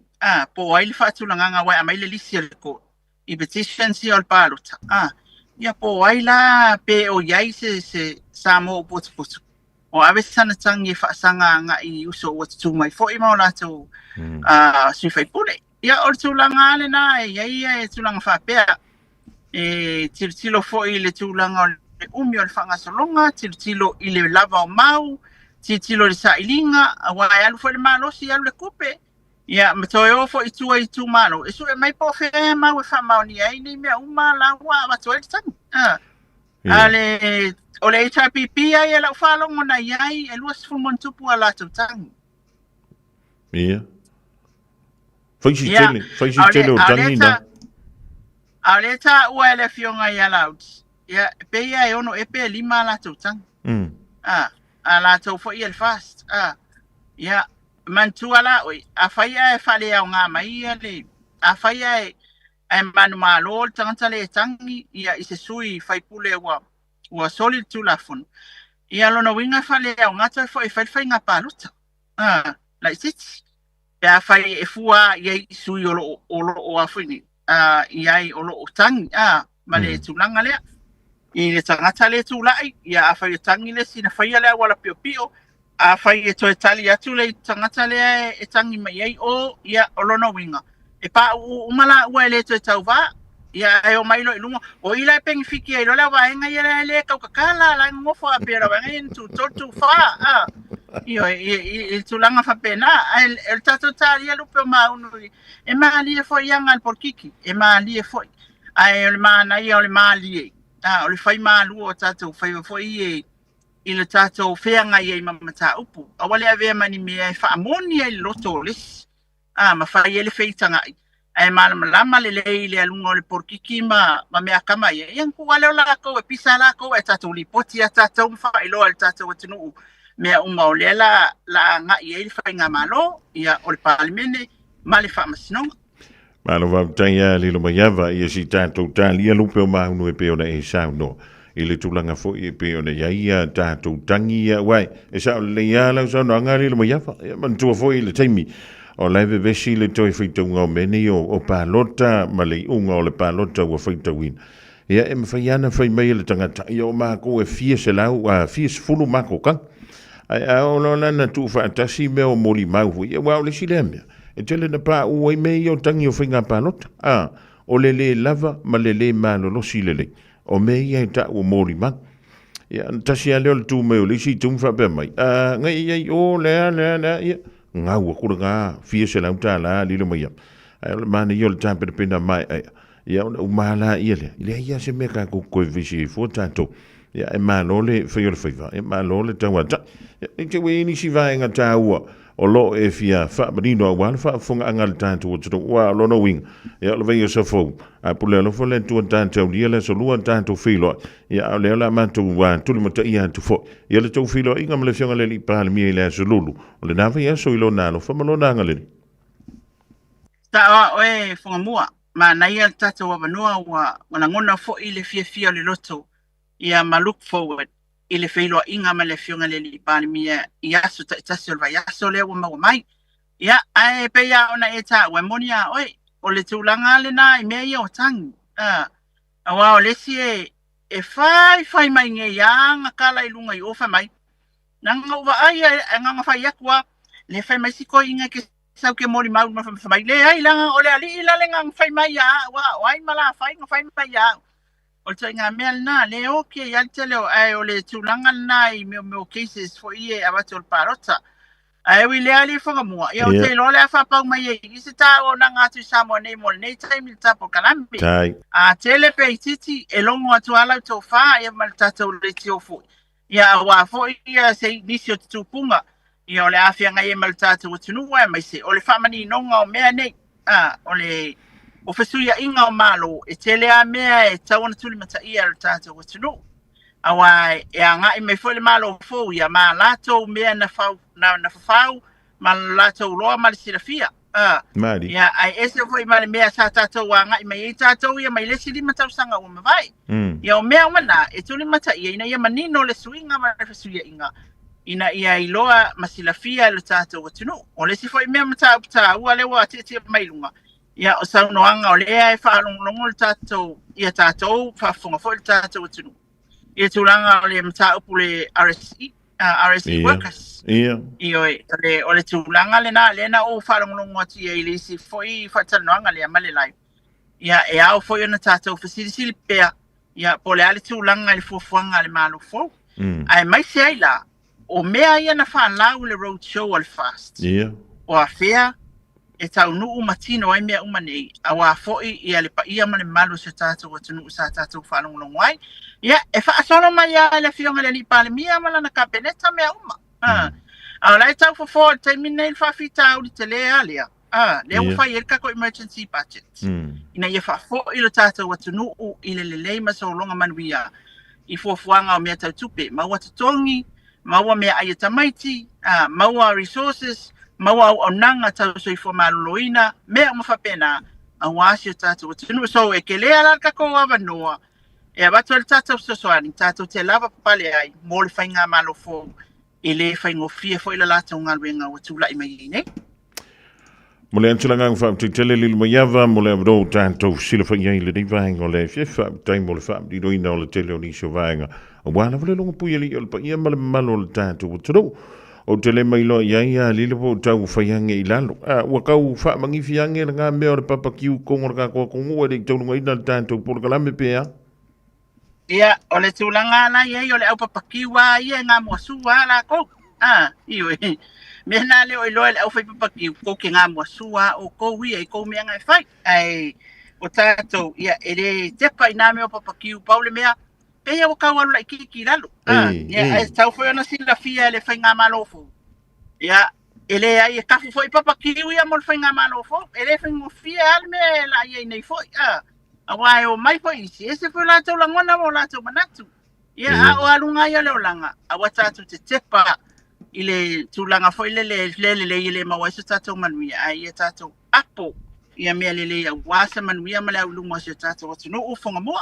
Malo whautai, ia o na whai watuelo se mātou tala, maru ia tele le alo antu I whainga malo longa o whai ngole rive aso, ia a yeise swinga mo se tala pe fia se leni, ia o le naua whaanganga mo le neiva aso, ia pole awha vai aso mua pole da whai vai aso a ioe mai iai, ia le fionga I lea malo le tātu malo, ia o la mātou tali antu pe mua mai le fionga le li pālmia, ia pe mai fui se tātu tala la tamai, I lea so anta au le alo fole. Tua ia mo se whainga malo longa file mu, whai unga le vai aso manuia talo soi fuel da ve so tanto to fita pa ia I lunga pe mga ngalo e ai o me so viranga lo to lunga tanto filo ingele so tai tele lava Samoa la tapo inga faftai la no futalo o le o tu la tato whainga malo ia tato sanga iane e tau mwhai lo tato watunu ia I le tele o mea fo I olo o whapena o na mangaluenga ia watu ua mai ia ona ole whale tonu sa iei nei ai mo le nei taimi ia I lau tapo inga Samoa whaftai tele lava le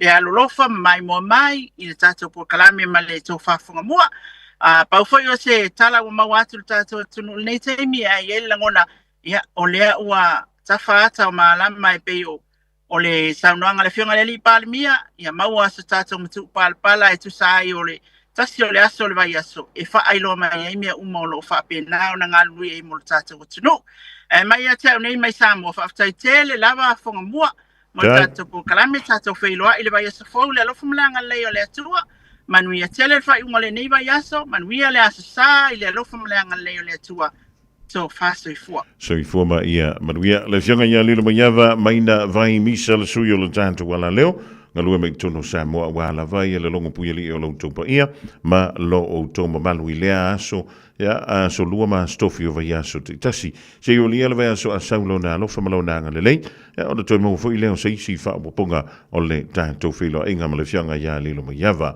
o le temi le o to lua ma la fa minute o Natalia o le tu la efa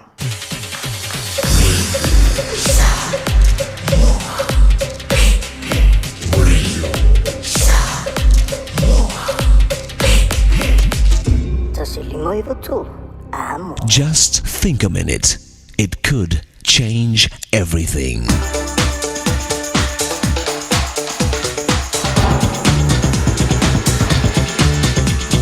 Think a minute. They say you won't have the best day if you don't get up on the right side of the bed.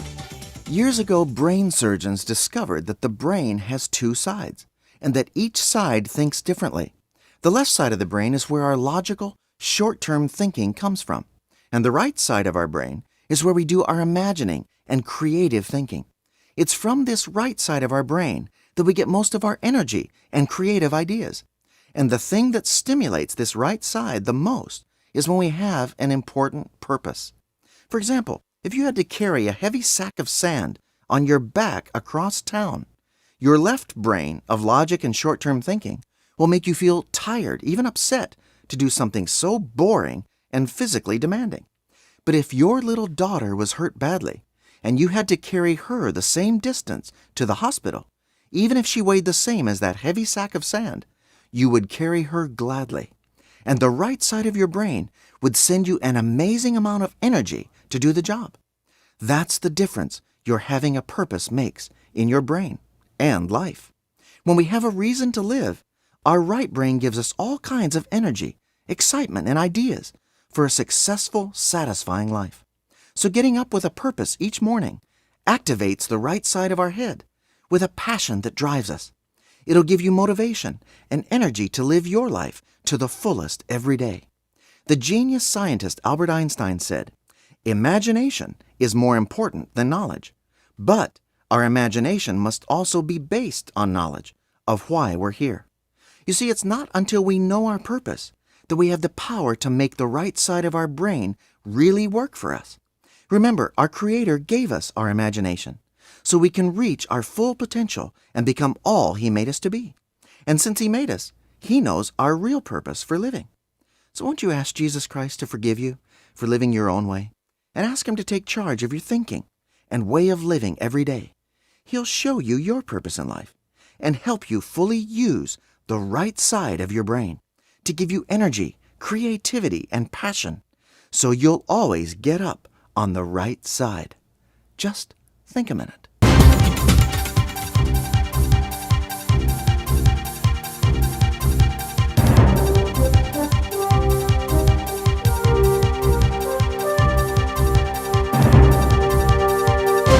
Talofalava o talafo o le Radio Samoa.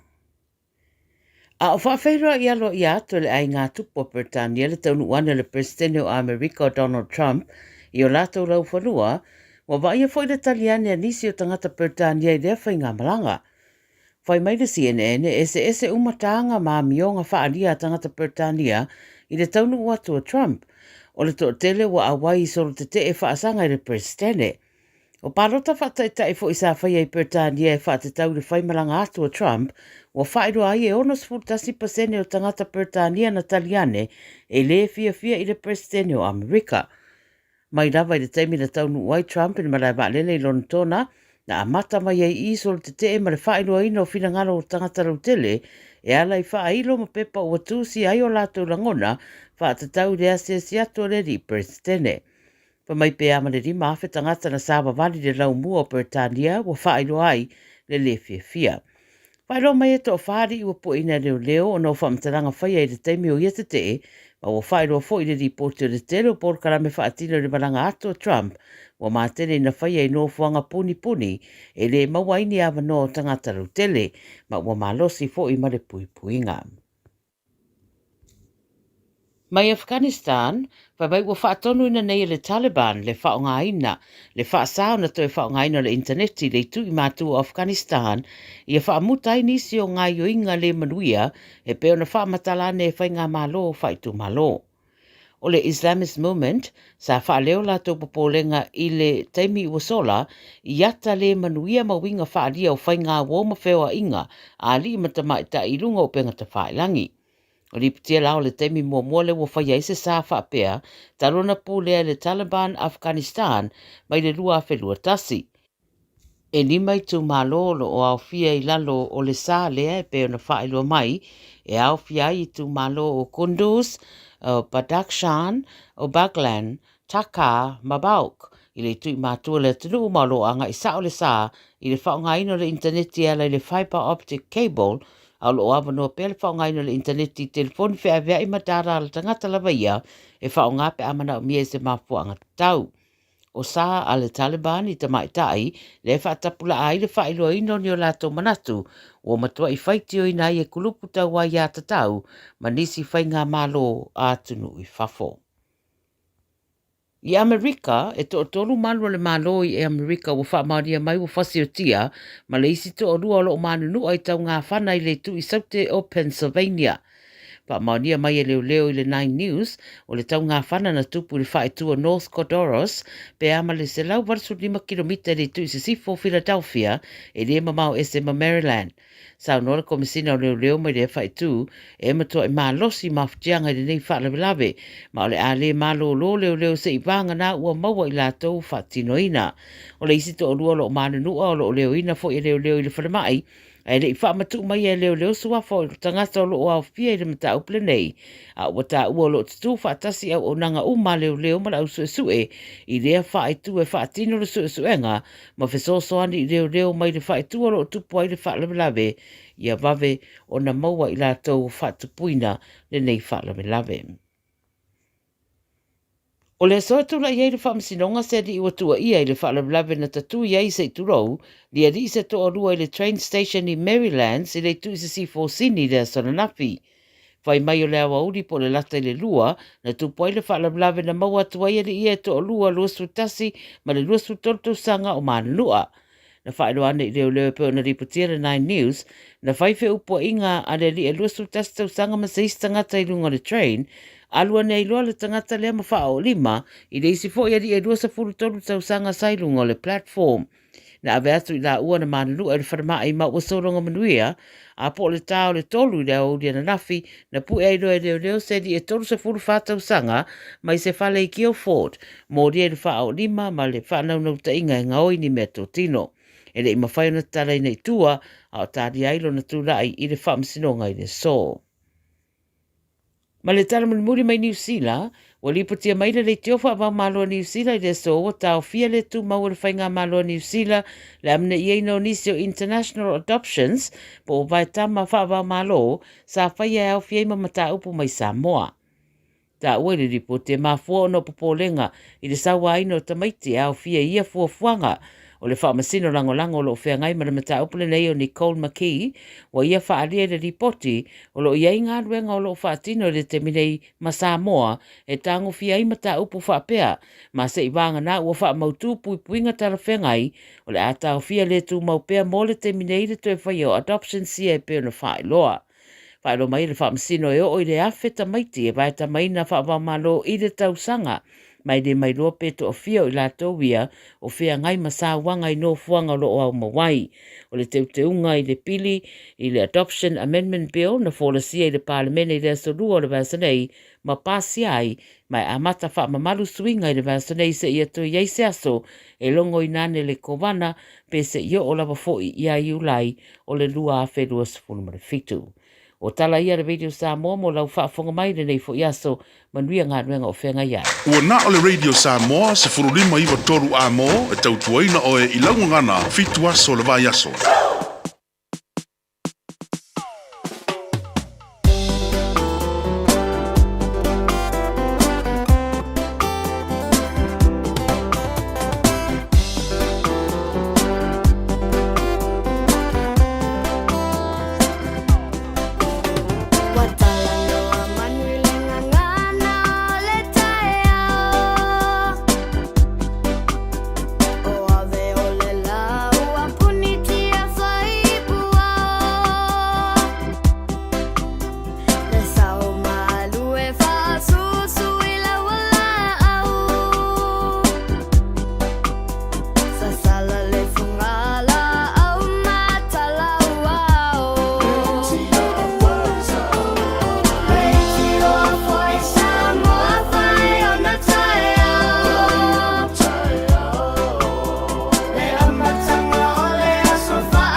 samale kolonga ano fo oi mau ma fau fau le chama fuchanga po ofea sona iunga inei chala te avea le fili uo peo me matani fale anga icha aole nei o chano fo tatani te ilo a se asa ba a chau no o chamana chua i me alei alabe e piti lama ei uine o pea te ilo a se asa ba a chau no o chamana chua i me alei alabe e piti lama ei uine o pea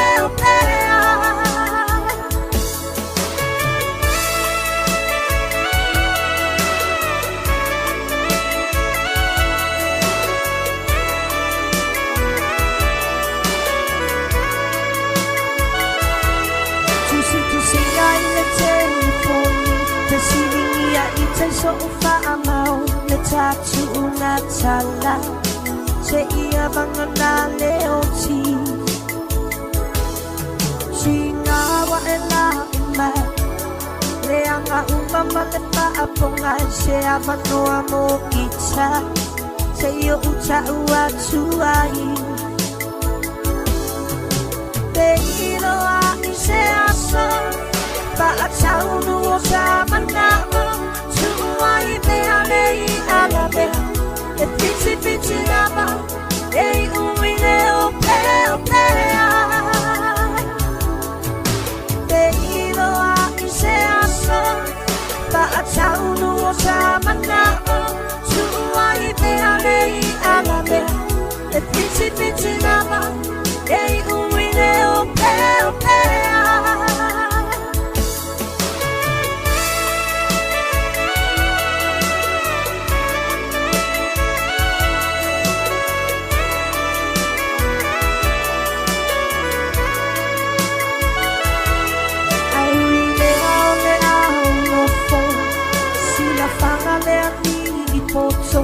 Sono se aso Sabia ilo umanao Te siringia matani Tisanga po lelaki Se ita mai Ya ita uteno fotatali Te ilo a se aso Ba a chau no sa manao Tuai me alei alabe E piti lama Ei uine o pea Te ilo a se asa Ba a chau no o sa manao Tuai me alei alabe E piti lama Ei uine o pea Te ilo a se asa Ba a chau no o sa manao Tuai me alei alabe E piti lama Ei uine o pea Te ilo a se asa Ba a chau no o sa manao Tuai me alei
ia sili sili lau loto.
Samoa ya mala mala maleta inaole sua le palua vamale sula tonga ya manatua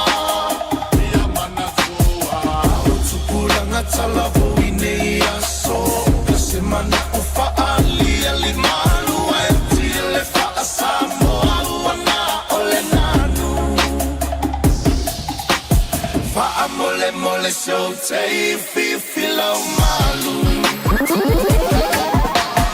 Ole tu feel it in Samoa ya mala mala maleta inaole sua le palua vamale sula tonga ya manatua utupula ngatala voine ya so kasemana ufa ali alimalu etile fa Samoa wana ole nanu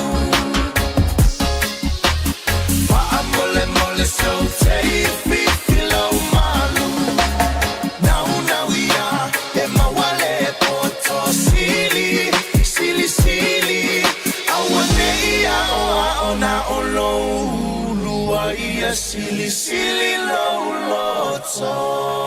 Vi fianga sui fi longi le ringa le via fido lus fun male family to January July 5 le to fa wow ala radio Samoa tasi lima I vatolu wa mo malone fo lang malone un sai Tutu magal wenga pio nga panti ai lo to pa iamalo to manole ngate tono New Zealand fa before ye to do mau o lo ma wa me le to fa well le radio Samoa tasi lima I vatolu wa mo o le wa mai ona filo ai le so ngai le limpa le mi mala ka pe den tama fa lo lunga mtanga wenga ese I to tono le ta to tro e au si mai la mai mo mala wa silsila e mala fa funga foi I le fa mo pe ona fa tono wina I to tono lo ta to tro Lewa mai ona pai ufanua le tatou tae ma le aso. Sauno iai ne fionga ia nga fili. Le tonu leo la leto e asa leo ngā sami mo manasa. E tawia ina sung tonu lau le fō e a matau tonu le pua na ianga noa e ala le tatou tae au ma le whilo inga. Le paia ma le mamalu ma walunga I louto wa fio mai tala mai ao o tato uma o taitai wa filifilia e le tato watunu.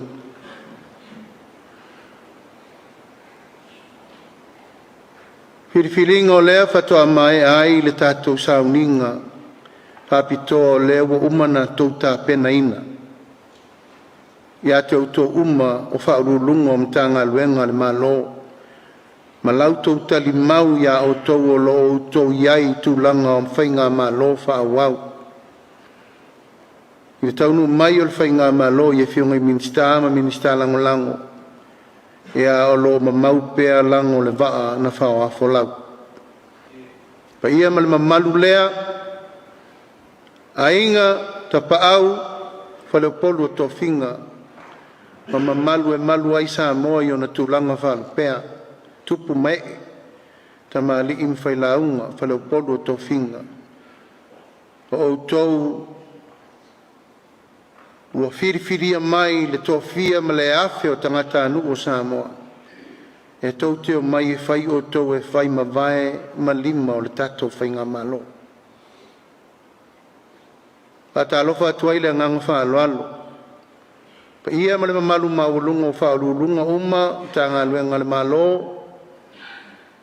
Mai le urua i aso na amata ia o tau au nanga e o mai se tangata patoa sau na nei.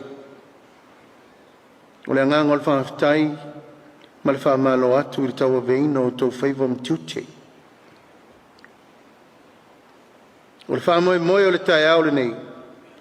O le tae ao le fia wheso o tai, ma wheiro i atu le tātou whainga malo fau.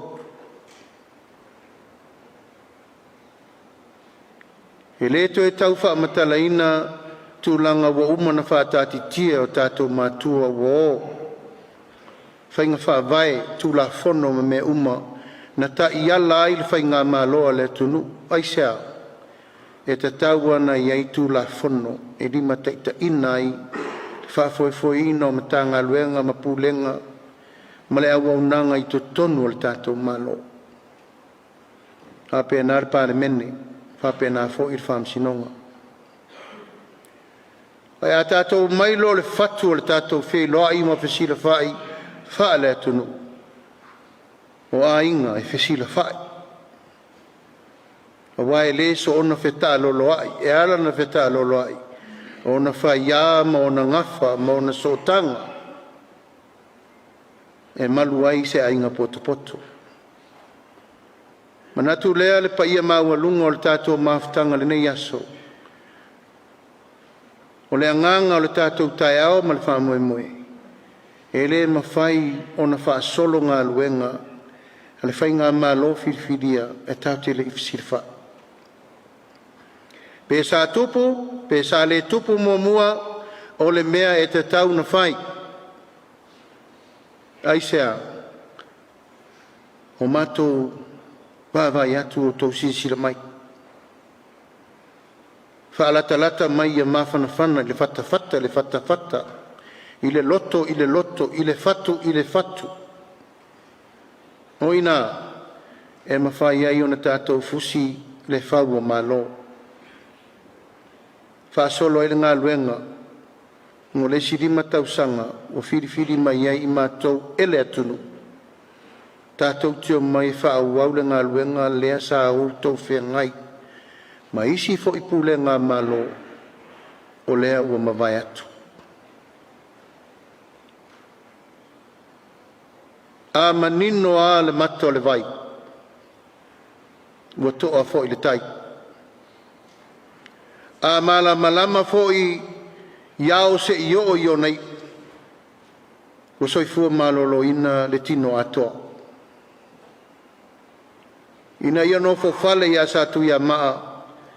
Mo tātou liu ina ia malama ala.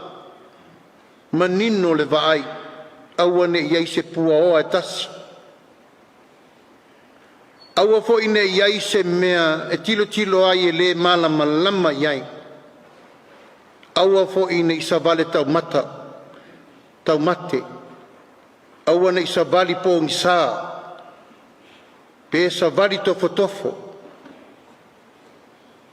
Ai a manino lava mai loa le anga ingo le tātou whai ngā malanga. Tātou te tau nuu i tolo o nuu le lei. Ai a whai a tātou sa vali le vaa le ala si i la matanga le no whainga. E alo i luma nesi ma alo i tua isi. Mama ma le vaa. Whe tātou te o iei. E ngoto unga le vaa o lo tātou iei te tonu.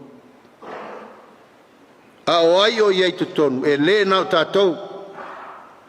Samoa a toa male atunu.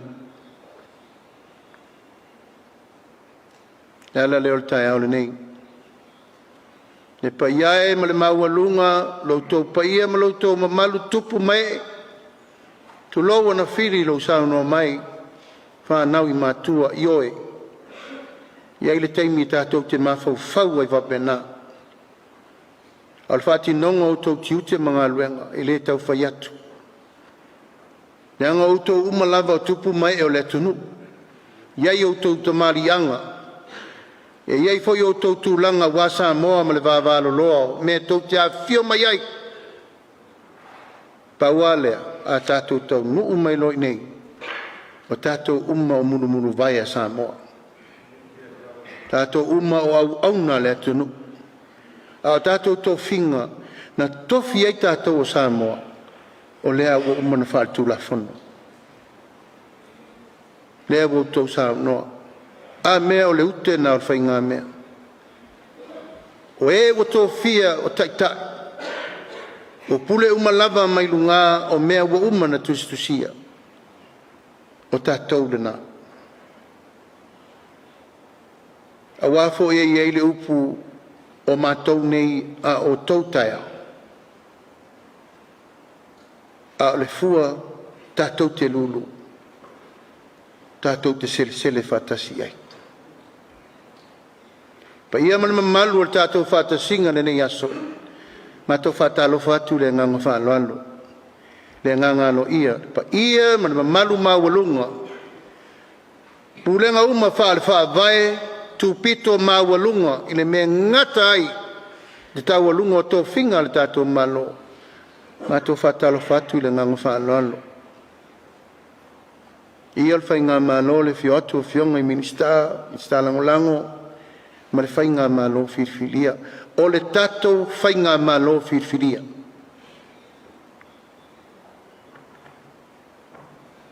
O le aunga ma le wha moe o whilinga Samoa, e lese me fau whainga palota.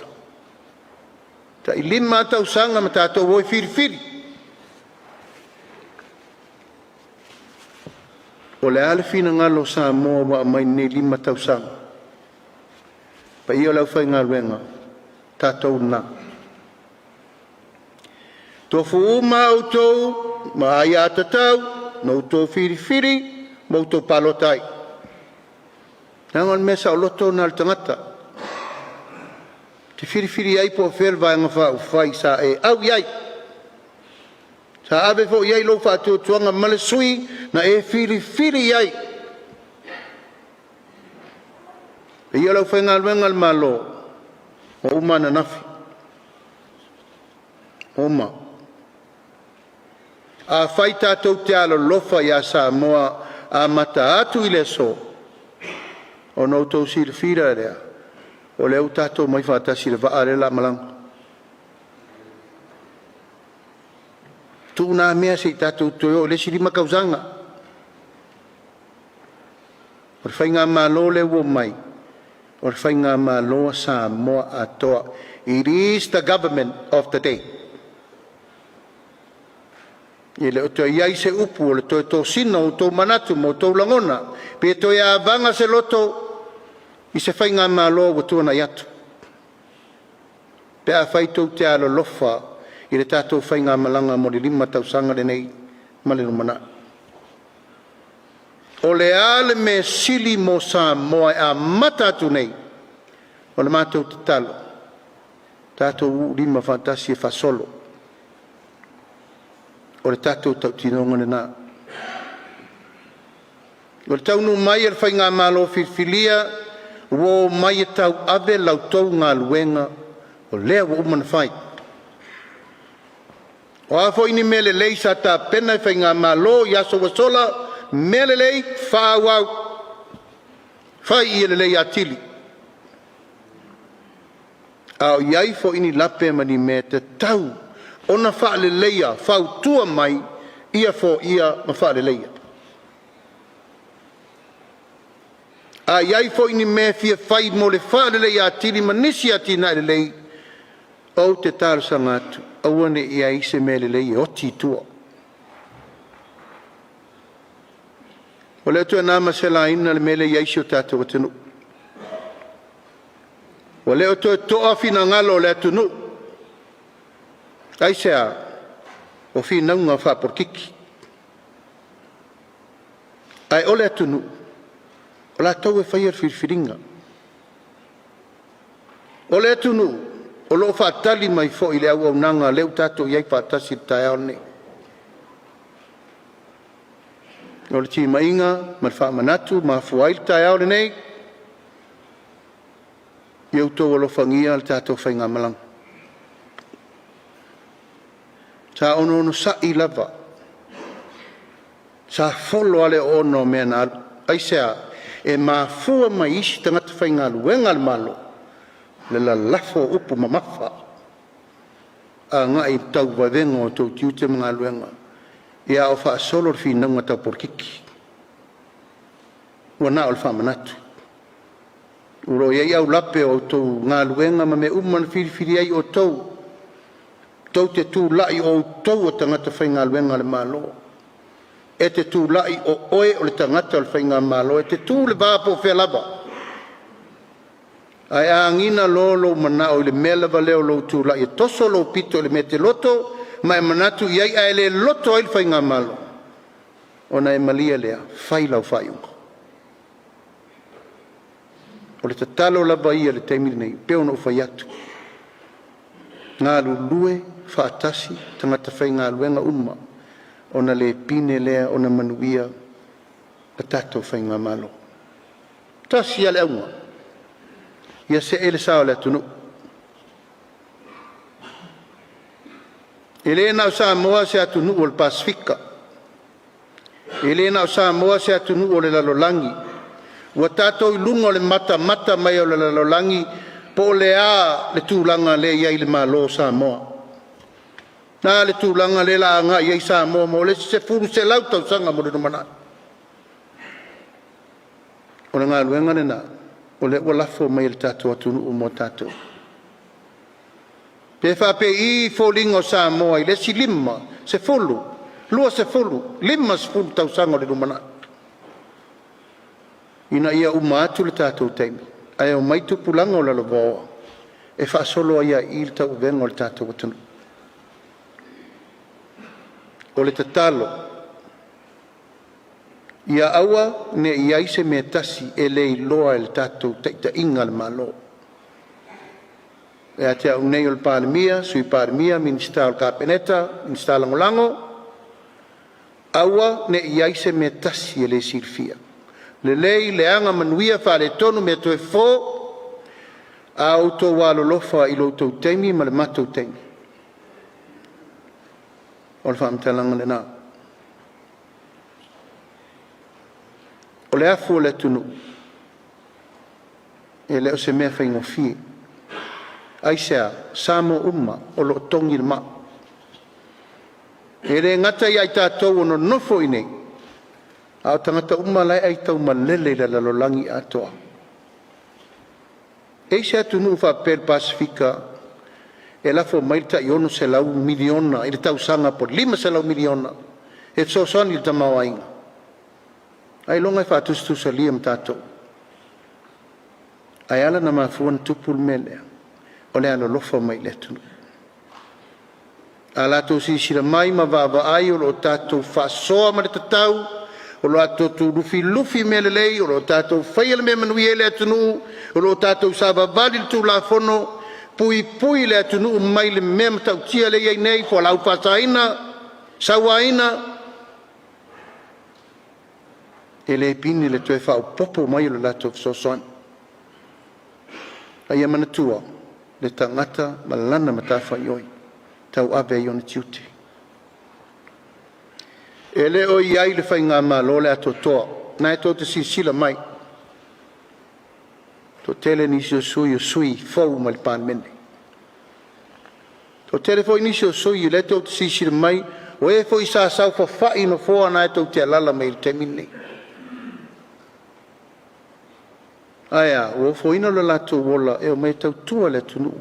E ala I whainga tonu. Au ale me whai le tonu sao. Fai le tonu tala whea ngai, fai le tonu le lei, au ia tonu uma, o lo iai ma lau tau tua lalo, ma lau tau whatuang, ma lau tau whaatuatuanga e mai whai ele tonu sao ma le lei mo le tunu. E iei fo i lau tau taimi pe a whape te fili fili. Whaawau lau tau tua ma le lumanai i upu whai o malo. Tu'u le polo kiki i le au whai por kiki. A iei lo tangate fia a wai upu whai o malo pe ono talu sangatu.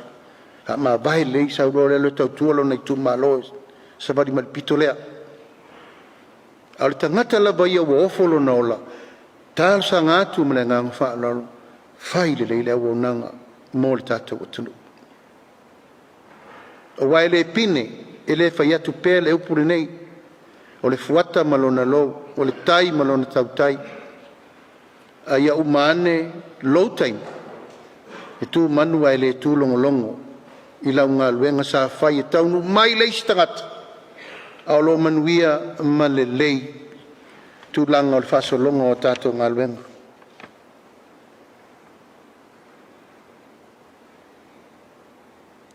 O se pol kalame wa manatu ai le tai Aouli nei. Le wheloa inga sa tātou wheloa iai ma whaururunga ma tanga luenga. Ina ia sila fia le tātou whainga ma lo tūlanga umo whengai ma tanga luenga ma sekta taitasi. Hawhitai mo i lātou wa umana mai updates le uwha o mai limo minista me le tōpta silfia e tātou na ave i le tātou whamomua. Nanafi pasia lo iai er kapeneta ta sanga tu inatu tato malo fa nga il tato tasio limo state of emergency budget fa nga yo ye tato mo terminate fa nga fa vai ina ya awane to alia tato fa nga malo o le tal sanga lava na mai le fionga le fautuanga le lo isili a lulunga mtanga lo nga tupe tau tato wo fa ilmenea leo te pena o man pasia lo ia nafi leo i aol minister tupe mane fionga te mai tai lo i sili te pena i loa a tato budget mai leva yaso i leva yaso e fa solo ai tato ngā luenga o mo foi na tal sanga fai ia lava a wone tato to extent ai fai ia lava le lato tapenanga ina ia fa malie nisi o atu ngalunga lewa mai ala i totongi lau whainga luenga. Tātou piritu ua, tātou tangata avi fafo. O au nanga wha kon kalate ma me umo lewa a fia o nor tātou paketi. Ai tā pena mai le tātou talo le tupe atoa. E te tauna table i tonu o topa. Ma pasi el tala main budget. Si e tātou o lia iu lai tau sang fau. Walu iwa masina. O le nganga, whaurulunga mtanga luenga, associate CEO, o le ngāre rua whaatasi ma le treasury, ma le loia siri e mai uma me te tauna abe i le tātou whamomoa. O le tau alanga mai le au whai ngā luenga ma lo ma me umo lo tātou i le nei teimi. E ta pena le leil tātou paketi, mo le whaasolonga o le ngā luenga o le tātou main budget, tauna pasia le uma o kitopa.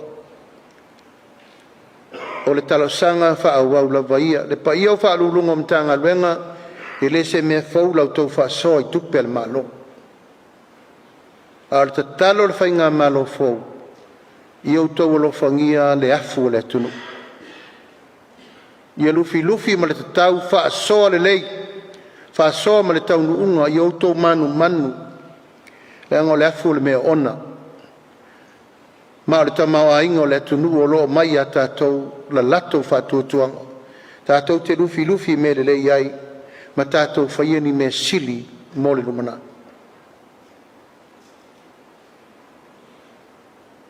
O a i unga, ma taunu unga tātou te taunu iai, e mal tau sanga mo tātou wa ai, po whea le tātou te iai. I ia le tua. La lau tau si sila le tātou GDP. La lau tau si sila le tātou sa reserve, foreign reserve. La lau tau si sila le tātou ai talafu. Ia mal mamalu whaurulunga o tanga luenga, o lautou ngā luenga na sa whai. Ia tō sanga ia ela i o ai o tai. Whaauau ma whaauau i lesi le lei e siri atu. O ani mea tau te mana na o tue whaatino, whaailoa ka peneta, pasi whasolo. O te le manatu e toa iaile mea leo le bottleneck, peti laying game. A wane ngalo, e ati sirwhanga le atua. Tātou umo whaurulunga mtanga luenga lewa uwhai atu. Mai whatasi la ia. O ani whi se ingo manatu malangona o maea, o umar taimi. Ai o mai la ia. Tanga lupuna lesa alu e mai lole fastu tuli uma. Ana sa auto se zira i. Oina whaia nā whamatalanga whapena. Upuna e le to e mana o mia le taimi nei. Tātou mai ngā lue whātasi ma vai ngā luenga. Ai e sodi ai oil tu la fono ma e le usta ial mato whatala ulatu. E le one tangata le tunu. Pe a whai e le loto mai le mea lea e whaana nau atu ai. Ina ia aua ni whaia ni tūlanga e whaatau te. Pe eifo ni tūlanga e whaatatu. Pe whaatau matatau. Whaata inga o le tātou tai au ma le aso o leo tātou mai tātou ngā lue whaatasi. O le me pito i sirina le lei mo Samoa uma, le lei mo le tātou au nanga. Hei mai e whole no fo inga ia, ona whiri fo i leo le tunu. Male wha moe moe, ia manuia Samoa nei mātai au. Ia, le pai o le kāpeneta. Le au tau si sila mai le nei aso le tātou maftanga. Le whaua tātou wheiloa i fia ma whaurulunga o le tātou whainga malo. O le au tātou tau ave le atunu. Sanga ia ela i o ai o le taita. I au tau longo sa ia, ma i au tau mata i tū i teimi uma e whesira wha i ai. Whautuanga matua lalo e tu ina mai e ulu am tanga luenga wā tātou uma. There's no more room for argument. We consolidate, we communicate, we cooperate. Ona le masino lo leo na tātou tau nuu i mea sau na tātou iai. A wha moe moenga au tū ma le tātou whelo inga i tai au ma le aso. Ia tātou maua le loto ngāta stasi e au nai le tātou watunu le tātou teimi ma le malawina. Manatu lea pa ia ma le mamalu o le tātou maafutanga le nei aso o le fatu ma le ute le nā o le tātou whamoe moe. Tātou o mai ina ia maua le tātou maafutanga e watu so mātou langona. Ma so mātou telitonunga o i. E sao ai maau maalu le au tāwhe loa le tātou o nanga mo le tunu. O wane ise langona e motu i tua. E matala lo ofisa so se teimi. Paua lea i o tau alofangia minista e tau te whesira wha iai. Whaftai o leisi tātou awa. I ola i o minista malanam tanga luenga i whaitou awa masan. Lautou tūru nā ma lautou wha alo nā e a tātou mairo le vaitele. No te tonu le tā ua le taimi le tātou wha soa mtala noa ina i māmalama. Atulanga mai anga fili tātou side visit. Whamumua le tātou paketi tonu le masina le la alu. Prioritize le budget. A mae alo o pasi le tātou paketi ma o se emtanga lue.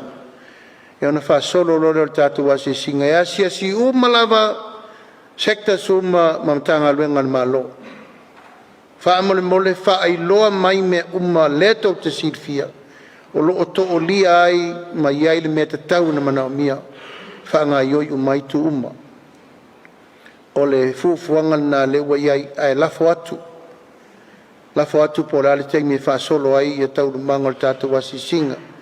E le lei le o atu e wa ai ma tilo ma manino, wa ai le lei tu langa o lo iai fo i le urgency i tātou whale mai. Tau iai whale mai i le. Vai solente nei no ole fa atalo vai le seko. te le mea tau toi whai. O whionga minister soi fua maloroina, ka aru lungon tanga luenga, tau na vaini me lea. Tai lava fo mai tumu tangata. That's emergency and urgency. E tau tātou titilo iai. Arif mawhau whaunga na tātou e asi umma, po o ani meo iai, wana tātou mai lo le whail tātou action plan, ma le timeline plan e vave aina fo ia me umma ia. Ia, whātaiso mātou leo, ia mana mamalu al tātou o whainga luenga, alo whangia le atua, le whaawawina o loto malosi. Tino le anganga ma le mawhau o walu tō walawina, o wal tātou watunu. Ono sai, wa tātou lunga o le taimine nei o swinga te tele ma swinga tele babave. Ta ia sao lava le tātou waaima le tapasai, a uane ise whai unga se, ma walo tō malosi. Ia ua li i matamaitai, ia me se fo i pa ia mawalunga o whaolunga le malo, tanga luenga. Ia, ma wato i fo manuia wale, ia atu le tala le fio i fionga di minsta, ia me se fo i le tātou whainga malo. Ina i o tātou maua se whainga malanga fia, ma se whainga malanga manuia, to tono le nei 5 tausanga wat a matal tātou sabaringa i le so. Ia me se fo i tūlanga o le whaawawina o le tātou walawina i le tausanga, ma le tausanga. Ia, soifo ia mai Manuel Aso.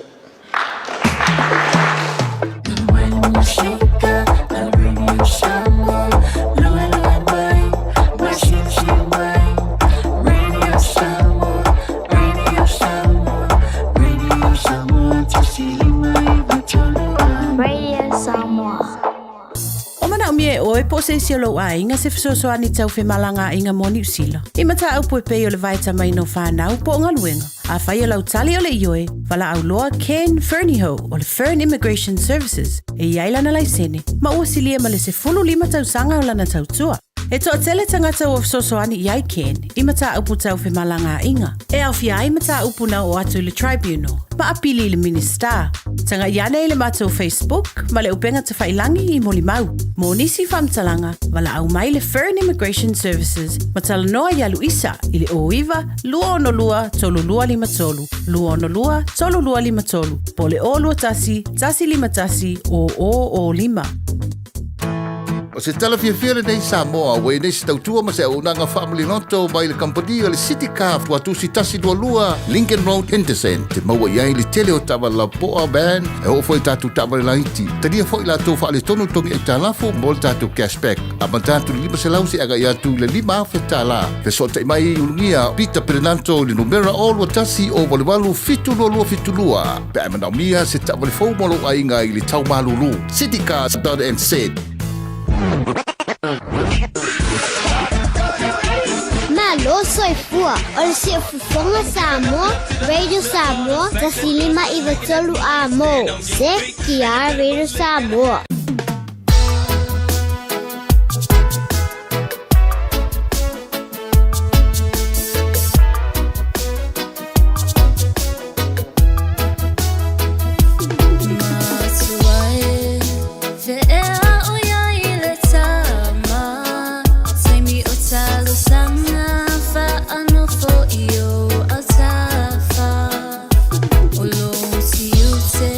Fa atono ma fa u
Fofogamua e nā le tawintai o Channel and whaalongo le rivanga o le fiafi whanau o le tofi mai le antua.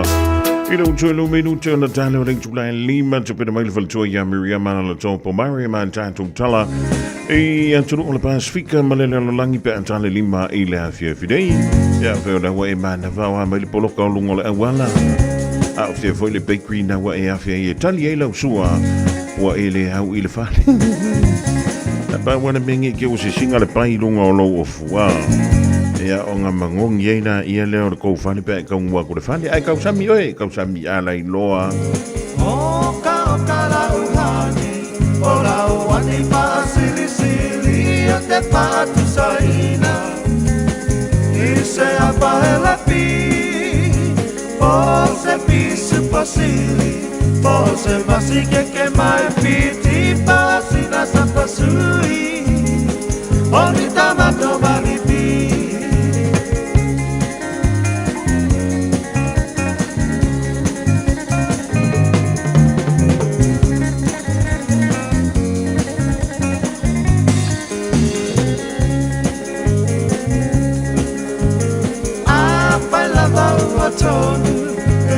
Tony lau pinanga lo tapa ai poipo avane ile malo ele anga ole tatua etele ai ole ti apolo pe pausa pepe ole po.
Talafalawa o talafou o le Radio Samoa.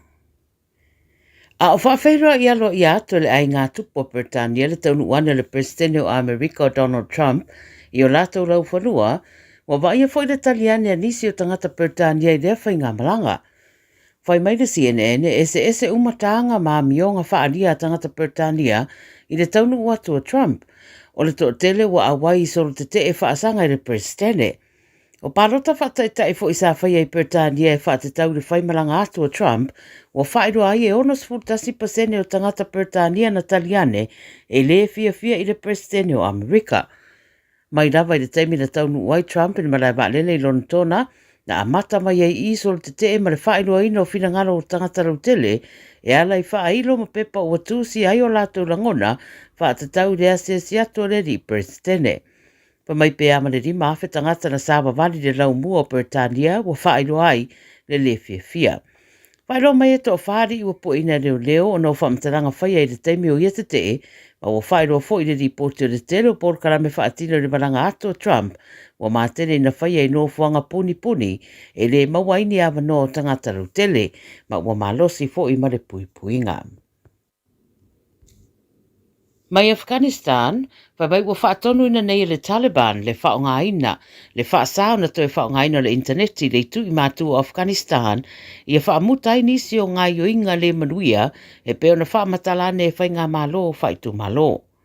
O le Islamist Movement, sa whaaleo la tō popolenga i le taimi uasola, i ata le manuia mawinga whaalia o whai ngā woma whewa inga, a li matama i ta ilunga o penga ta whaelangi. O li pitia lao le temi mua le wafaya i se sa whaapea, tarona pūlea le Taliban Afghanistan mai le lua whelua tasi. E ni mai tu malolo o au fia i lalo o le sa lea e peo na whaelua mai, e au fia i tu malo o Kunduz, o Badakhshan, o Baghlan, Taka, Mabauk, i le tui mātua le tunu malo anga i sao le sa, i le whaonga ino le interneti ala i le fiber optic cable, Au lo ava no pele whaongai no le internet I telefoni whea vea I matara ala tangata lava ia e whaonga pe amana o mia se mafuanga tau. O sa ale Taliban I tamaitai le whaatapula ai le whailo ino ni o lato manatu o matua I whaitio ina I e kulupu tau wa ia tatau manisi whainga malo a tunu I whafo. I Amerika, e to tolu manu le malo I Amerika wa wha maria mai wa whasiotia ma le isi to orua lo manu nu ai tau ngā whana I le tu I saute o Pennsylvania. Pa maonia mai e leo I le 9 News, o le tau ngā whana na tupu le whae tua North Codoros, pe ama le se lau warsu 5 kilomita le tu I se sifo Philadelphia, e le mamau esema Maryland. Sau nora komisina o leo mai le whae tu, e matua I maa losi mawhtianga le nei wha lawe, ma o le a le malo lo leo se I vanga na ua maua I la tau whatinoina. O le isi to o lua lo manu nua o lo leo ina fo I leo I le whanamai, ai le fa matu mai e leo sua fo tangata lo o fia I le mata uple nei a wata ua lo tu fa tasi au onanga uma leo mala usu sue I le fa I tu e fa tino lo suenga ma fe so ani leo mai le fa tu lo tu poi le fa lave ia vave ona maua I la tau fa tu puina le nei fa lave. O le soa tula iei le whaamsinonga se di iwa tua ia I le whaalawlawe na tatu iei se turou, li a di se to orua I le train station I Maryland se le tu se si fosini le Sonanafi. Whai mai o le Aoauli po le lata I le lua, na tupoi le whaalawlawe na maua tua ia ia to o lua luasu tasi ma le luasu tortu sanga o manlua. Na whaelo ane I leo pe o na ripotia le 9 News, na whaife upo inga ale li e luasu tasi tau sanga ma se istangata I lunga le train, alua nei loa le tangata lea mawha o 5, I le isi fo ia di e 2 tau sanga sailunga o le platform. Na ave atu I la ua na manulu e le whanama I mau wasoronga manuia, a po le tau le tolu le audi na nafi, na pu e leo se di e 3 tau sanga, mai se whale I Kio Ford, mō di e le wha o 5, ma le whanau nau ta inga e ngaoi ni mea tō tino. E le ima whaiona talai nei tua, a o tādi ailo na tūrai I le whaamsinonga I le so. Ma le tala muri mai New Zealand, wa lipotia mai le tiofa wa malo New Zealand I le so o tau fia le tu mau le whainga malo New Zealand le amne I no nisio International Adoptions po vai tama wa malo sa whaia au fia ima mata upu mai Samoa.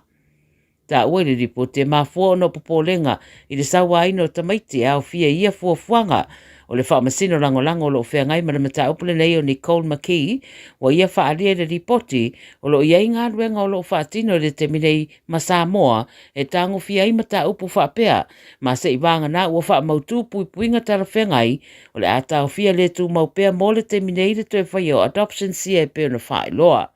Whae lo mai le whaamasino e o I le awheta maiti e vai ta mai na whaamalo I le tausanga, mai de mai loa peto o fia o I la tauia o fia ngai masawanga I no fuanga lo o au mawai. O le teunga I le pili I le Adoption Amendment Bill na folasia I le parlemene I le asolua o le vasanei ma pasi ai mai amata wha mamalu suinga I le vasanei se ia to iei se aso e longo I nane le kowana pe se ia o lava foi ia iulai o le lua a whelua sifunu fitu. O tala ia le video Samoa mo lau whaafonga mai le nei fo iaso manuia ngā ruenga o whenga iai. Tasilima I Vatolu Amo Radio Samoa.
le tim le wan si le wan se an tia iva minuto teni le July 5 le se an tu mo fa fianga mo le mana vonga wenga le nga tei le nga se senga fi lo fa tasi mai le to mita ia ati o le tautu mla udanga le Henderson Kasi le rifo i vaenga le fiafia wale fa lau loina o le la tautu ma le la tu o nanga ia ai fai mali lo sai lunga le tele le mana vai unga wenga i le dingi fiafia no le fai si mase se el to ulu mai o wanga mti munga inisi o pi toru o au kilani tala fa ati mana o le ngalue Malo se fose o manu ia langi mafe se elo fa piona fa foina le sato kalamele ni tula le aso ia malo la verga lue lam fai u foi ia fe amunga luenga ia ulu tumau pele lo fole so io amare nai so sa ofisa po feo il kako inga wale ia e lo po le fo la me o fer ko inga war ko inga chamo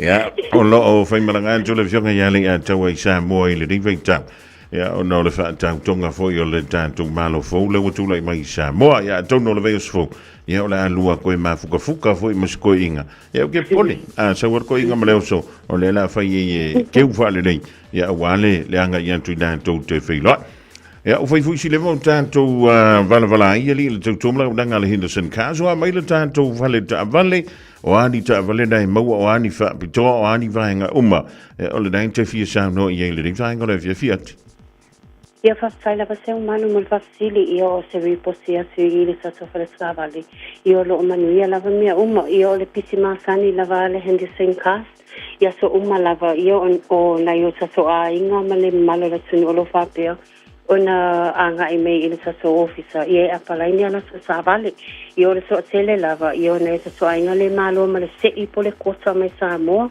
io le so tele na sa so customer le fa pe ona nga so solo mai ia apala ia na so sa vale ia o visi ve ka so inga le sa malanga mai la Lord Wellington o Christchurch ma Hastings ia le sa malanga mai nei sai au ia e piki ala so sa vale ia masaini ala so con karate ia la ro se umule se la lo me lo fa pena o mawai ia ole pisi ma sani lava le Henderson Kasi e pisi lava ia so lava ia ole malu lava la sino lo fa pena nga i mai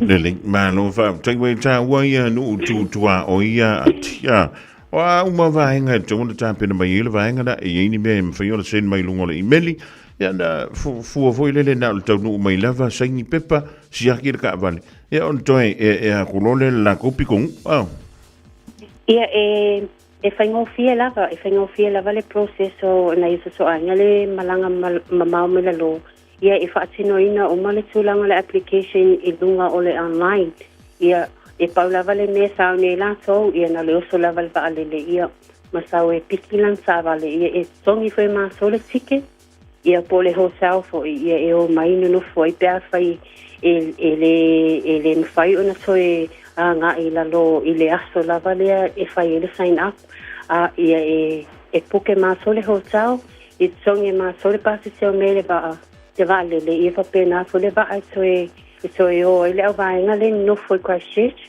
ia o nanga umana le Henderson Kasi e fatino ina mona i so nga le malanga mau me le lo le ma to ye le nga i ngo fu ye tongi ai tala fu mo se ava no ina tanto ona ia sa ole se manu o le tulanga le o le pack credits po le anga le ngo ia fata se ma na isa so inga le fu e apalai ia le lo le income ia o le o ia le sa so finance le wa le finance ale Henderson Kasi ia e tio ma le tulanga le ia so o file of so tele o na isa so inga le fa pe na apalai mai le tulanga le situation le ia o le tio lava ma le maso finance le so o le ala so tele lava le mana sunu le wa fa manu ina lo wa mawala so savale ia o no lo wa ia le so finance i le so fa savale ia ai ke ia so inga ia fa pe na palai mai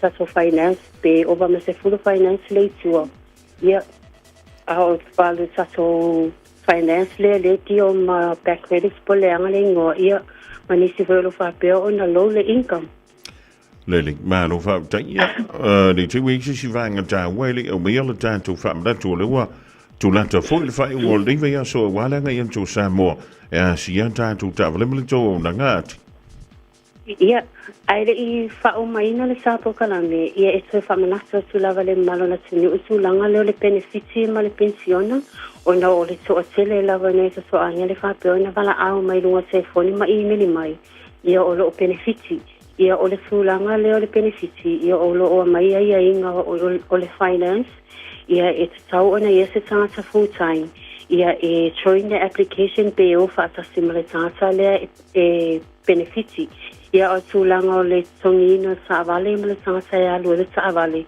Ia e alu lava le ngō o le benefiti.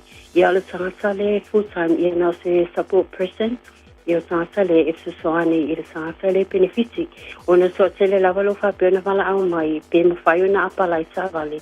Ia ai o no le ili tūlanga le benefiti. So a whaio lo whapeo na o na maua mai ele malu fula tunu utulanga le benefiti ia o ia inga na e tau ona silafia ia ele ianga I mai fu ile tato ofisa na ia apalai ni sa vali.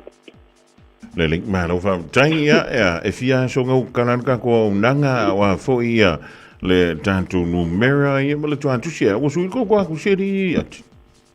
Le ai o le tuasu sila vale sasi, o le sasi va fa Kevin to strive I papa tu soi. Ia va pena fo le sasu numera vil fuo. Ia le numera lava na sasi, o le ova se lau fita sasi. Le ling fa te tele mo le tantu li poti tangu nei ma wi tele nga wenga to le dei fiafi ia to fe lo I fo isa so mo. Ia fa sai lava se manu mo sa pokalami ia sa to fe lo I fo sai au. Ia manu ia se la fiafi lo fatu. Ia so I fo ia ole tu ia antiwa vela vo ia ma fonga tamu molina le totoma la unanga le Henderson cars e te mawai le tuatu sina le tasi va fa Kevin to strive e manuka wala ia le ovalo se lau fitu tasi fitu tasi o le was fulu ono minute o te aine le tu la e lima musika ma fa fianga mo le mana vo nga luenga manga si senga o le rie fiafi yo e we alu si do ina mo le lo matuma ya le Tasi lima I watolu amo Radio Samoa. Yeah. Feel my feeling kula rangi ke ye. You still shine more where my man. No matter where you go, no matter where you are. Oh, shine. None of them now.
kasi upapa.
tree. She talk about henna, henna. Aiko aiko ane. Come on fina alane. Come on fina ane. Move your body, move your body, move your body, move. Move your body, move your body, move your body, move. Instead of my grandma and your grandpa, they were sitting by the fire. My grandma and your grandpa, they were sitting by the tree. She talk about henna, henna. Aiko aiko ane. Come on fina alane. Come on fina ane. Sing that song for Captain Jack. Aiko aiko ane. Sing that song for Captain Jack. Aiko aiko ane. Sing that song for Captain Jack. Aiko aiko ane.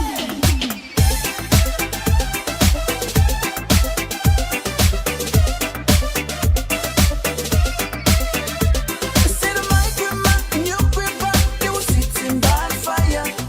My grandma and your grandpa, they were sitting by the tree. She talk about henna, henna. Aiko aiko ane. Come on fina alane. Come on fina ane. Sing that song for Captain Jack. Aiko aiko ane. Sing that song for Captain Jack. Aiko aiko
and when it's time to find home, we know the way.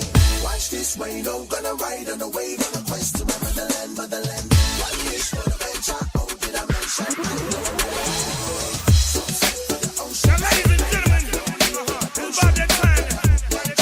Turn this thing on now.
Beta Drive Doctors i le taulanga whaatau I mangele whaapea manrua mo le vaenga o so ngase pe amana o mia e whaatino e fo I matupui pui o le whana witi o tupui pui la COVID is full river mo I lato is full on tausanga malunga atu whaapea matupui pui o le flu wala au telefoni 255-25-valu mo so wanoe whaatino ai nei au nanga o fisa fo mai I mangele I taftafane o le McDonald Amanrewa e taftafane o le Falatusi po le Public Library.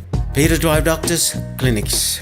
O le manulula wa i tātou i New Zealand, o le maula vo le lua se lau tala i le se i le Digicel, e vave eina mawhanawhana i o e Samoa. E se fulu whailunga ta i lua se lau tala e anga waa i tātou i New Zealand ma Australia, pe halafo se top up lua sfulu lima tala pe siliatu, e whaunga ai le ClickX. E te anga waa fo i le se i pe a whaunga le ClickX e lafo ai lau se leni i le MyCash a le Digicel i Samoa. O le awha i le se i Australia te tasi, ma o le ni whapitoa e amante le aso whao o kuso, ai mai e le aso lua sfulu male ono se tema, e ia inga o le nei whaapitoa, se kia Digicel.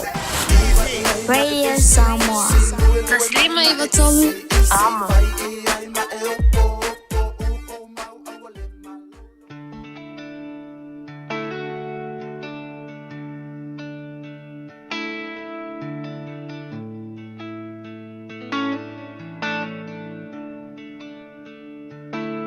E tausia ma le whaamauni e uio lima Ina ua le tau lau whaamoe moe ngā matua Whaola i te lau tama O te ni malawa na o tā ua Whai ma whaamalu ngā a o tupu a e itua Nga e tausia ma le whaamauni e uio lima Ina ua le tau lau whaamoe moe ngā matua Whaola i te lau tama O te miu malawa na o tā ua Whai ma whaamalu ngā o tupu a e itua Nena ea, o lo tina oe Ele ai seisi e la whamani mai o ana oe Sili lo o loto male matau Lo o tua e o ai e au Nena ea ele te a oe I o manatu Whaafetai mo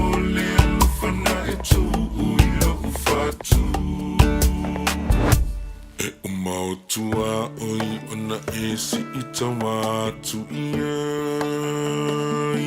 Pe ole whale lava o so o se tangata o te tangi mai ai Fola lo saua I matai le ai se tangata e te fo I mai ai Nena e a talo whaua e le toi fo I mai No E umau tua oi una e si I tawa tu iai E ole whale lava o so o se tangata o te tangi mai ai Fola lo saua I matai le ai se tangata e te fo I mai ai Nena e talo whaua e le toi fo I mai Nena ea, o lo tina oe Ele ai seisi e la whamani mai o ana oe Sili lo o loto male matau Lo o tua e o ai e au Nena ea ele te a oe I o manatu Whaafetai mole alofana e tu ui o fatu Ele ai seisi ele nuu nei e nofo I la utana Ta whewha pe amatu matalo whai suna whaatau tana Pei o mea I sa lavala Pei whaapito lona whainga Tu sa pele fia o mamai o le ainga Whai fusu anga I luma o le pa o te manaia Alu Ele ai seisi ele nuu nei e nofo I la utama Ta whewha pe amatua talo whai sona whaatau tala Pei o mea I sa lavala Pei Whaapito lona whainga Tu sapele fia o mamai o le ainga Whai fusu angai luma o le pā o te manaia Nena alo tina oe Ele ai seisi ela whamani mai uana oe Vasili lo uloto male matau Lo utu ai o ai e au Nena ele te a oe i o manatu Whaafetai mo le alofana e tu ui lo ufatu Aua, whika nena A ka foi kei mire fasi Ua fasi mo ila vaa ue nena Kuri ka milo ma palalasi Mau mai unga o awenga Whaapea ua o mangalo Ai au wako o a ule amu Le ai uki le kau whaarili aku se nena Whaapea ngai ka alo Ia kua ia mama Ala e sau ara kui whaalava A uku i pe isi lo Ai pe i sau ai kua mane paua Oi le aina i le aunga Ia wha moe moe fo ia ai laua Tintiririntin sulu Lunga koe tintiririntin Elisa o sawa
Vianga sui fefilo i le mana vai o ngā luenga ma ngā sa singa o le ria fiafio la stofi le wha ata fiti o ngā luenga tutua ma whaivalo filima o le manu le. Turu wha malo an tui nā i Canberra, Australia le mafuto me i ta Steva Niko la ulu i oe o le lua masi wha sa simi ia maraka mua next door.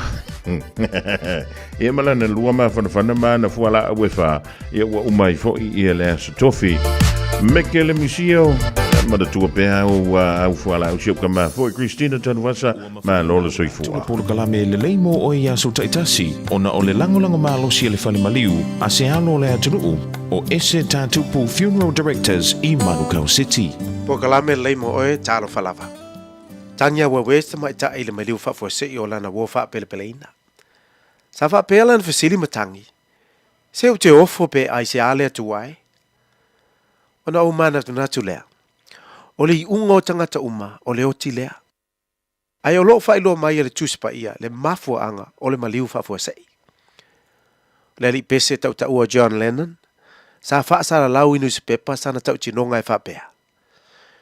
O le taitonunga whakerisiano, e leo toi umi ai mau ese atu mai le laolangi, ona e le tu mau, o Yesu e le lei. Ai whaingo fia telera na mata upu, wa au tonu. E sili atu ona tau ta ua la mātou wha eili o le Beatles, nai lo Yesu, na uma nai tau sanga na soai, ai ta ape le wha eili a le Beatles. Na soa ne ai ma le maliu wha fua sei o John Lennon, ina ua tangata walaina is tangata i lumolo na fale. Na fasiting ia le ali tufunga whau waa na ia whau sia le meli, sili ona te lea Britania na whaingoa ina o le Titanic. Pe ua mauti noa le saunga le mua le waa. Wha peala na tali ma le mimita. E o i le atua e le mawhai o na ia whaangoto ina le Titanic. O le malanga mua le Titanic, mai Britania mo Amerika. Na ngau ai le Titanic, ma ngoto i le samino loto le basa atalani. Whaita wafe mo na tupu le basese ma le au waa na mau ai o lato wola. Ma liu whafua sei, se o te ofo pe e se ale atua, mo le mau le tuspa ia. Aua ne i whaasese ina o tau, a wae le ulangia le atua. O le fua e te lulu, tau te sele foi. Ia wha maulalo lo loto matalia Yesu, ma e tari tonu wha maoni i le atua so i fua, e te maua i le ola e wha vau. Mana tua, e le lei mo oe. O le ese tatupu Funeral Directors o se fale maliu Samoa o le tali foilea o taimi whengata ona o le malanga al maliu maleoti e mawhaifoi ona latu awinatu ma awina mai tino maliu o e pele mai so o se atu nuo lalolangi wala auno le ese tatupu Funeral Directors i le lua ono lua tolu fitu o pea fiuane ele se fulu malebalu Norman Spencer Drive in Manukau City.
mali na lo vipese la klap la kapia le tamauli sa le longa le montele sa la fainta longa toile pol kalameda o le think a minute.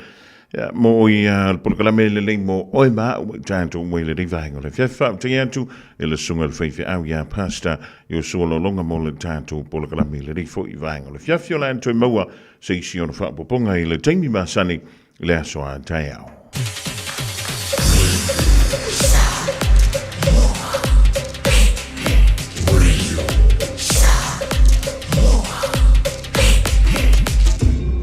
Moi votu amo.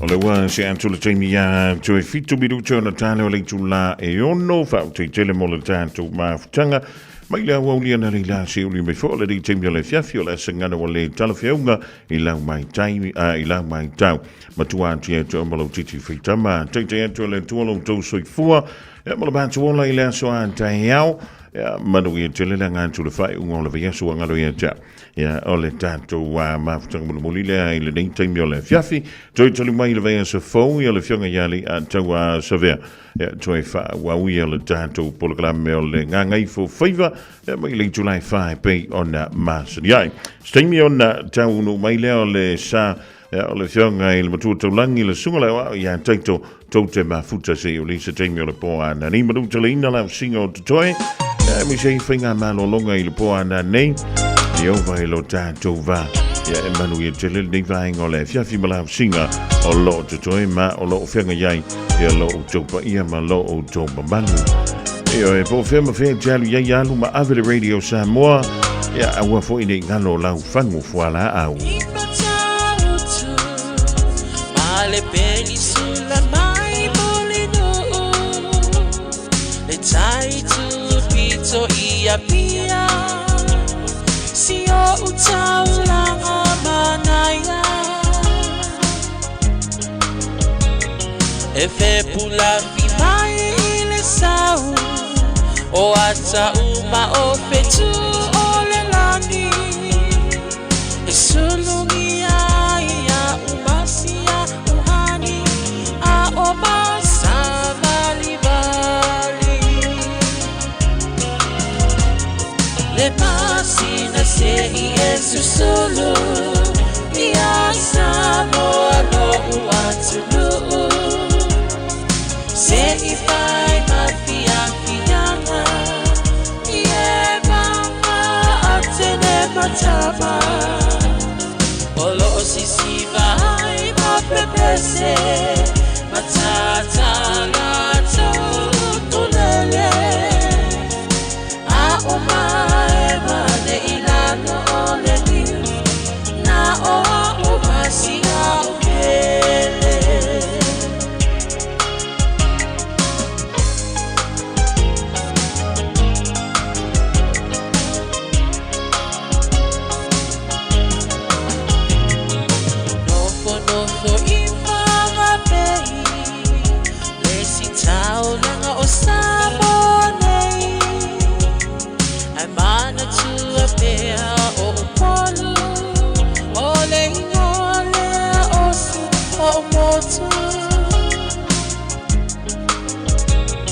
Ele mafai nanga ona ngalo le tape mali o mai singano lo no ai tine matama yunga lona awala lau papa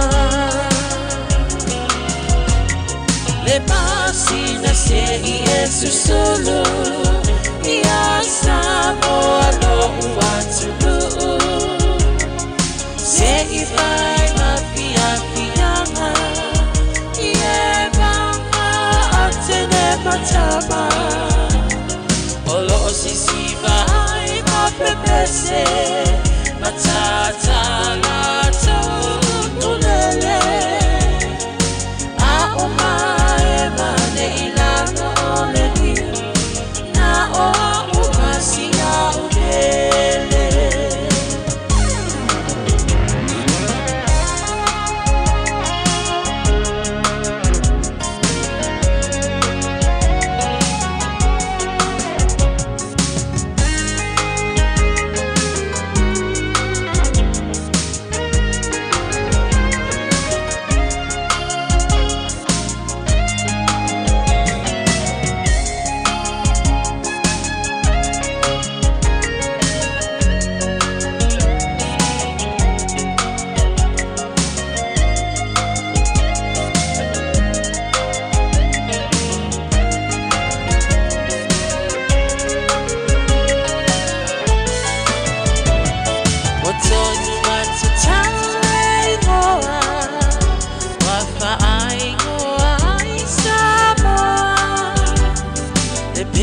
ringa o le Pasifika e whai mamita mitanga ia ita. Wa wha a pea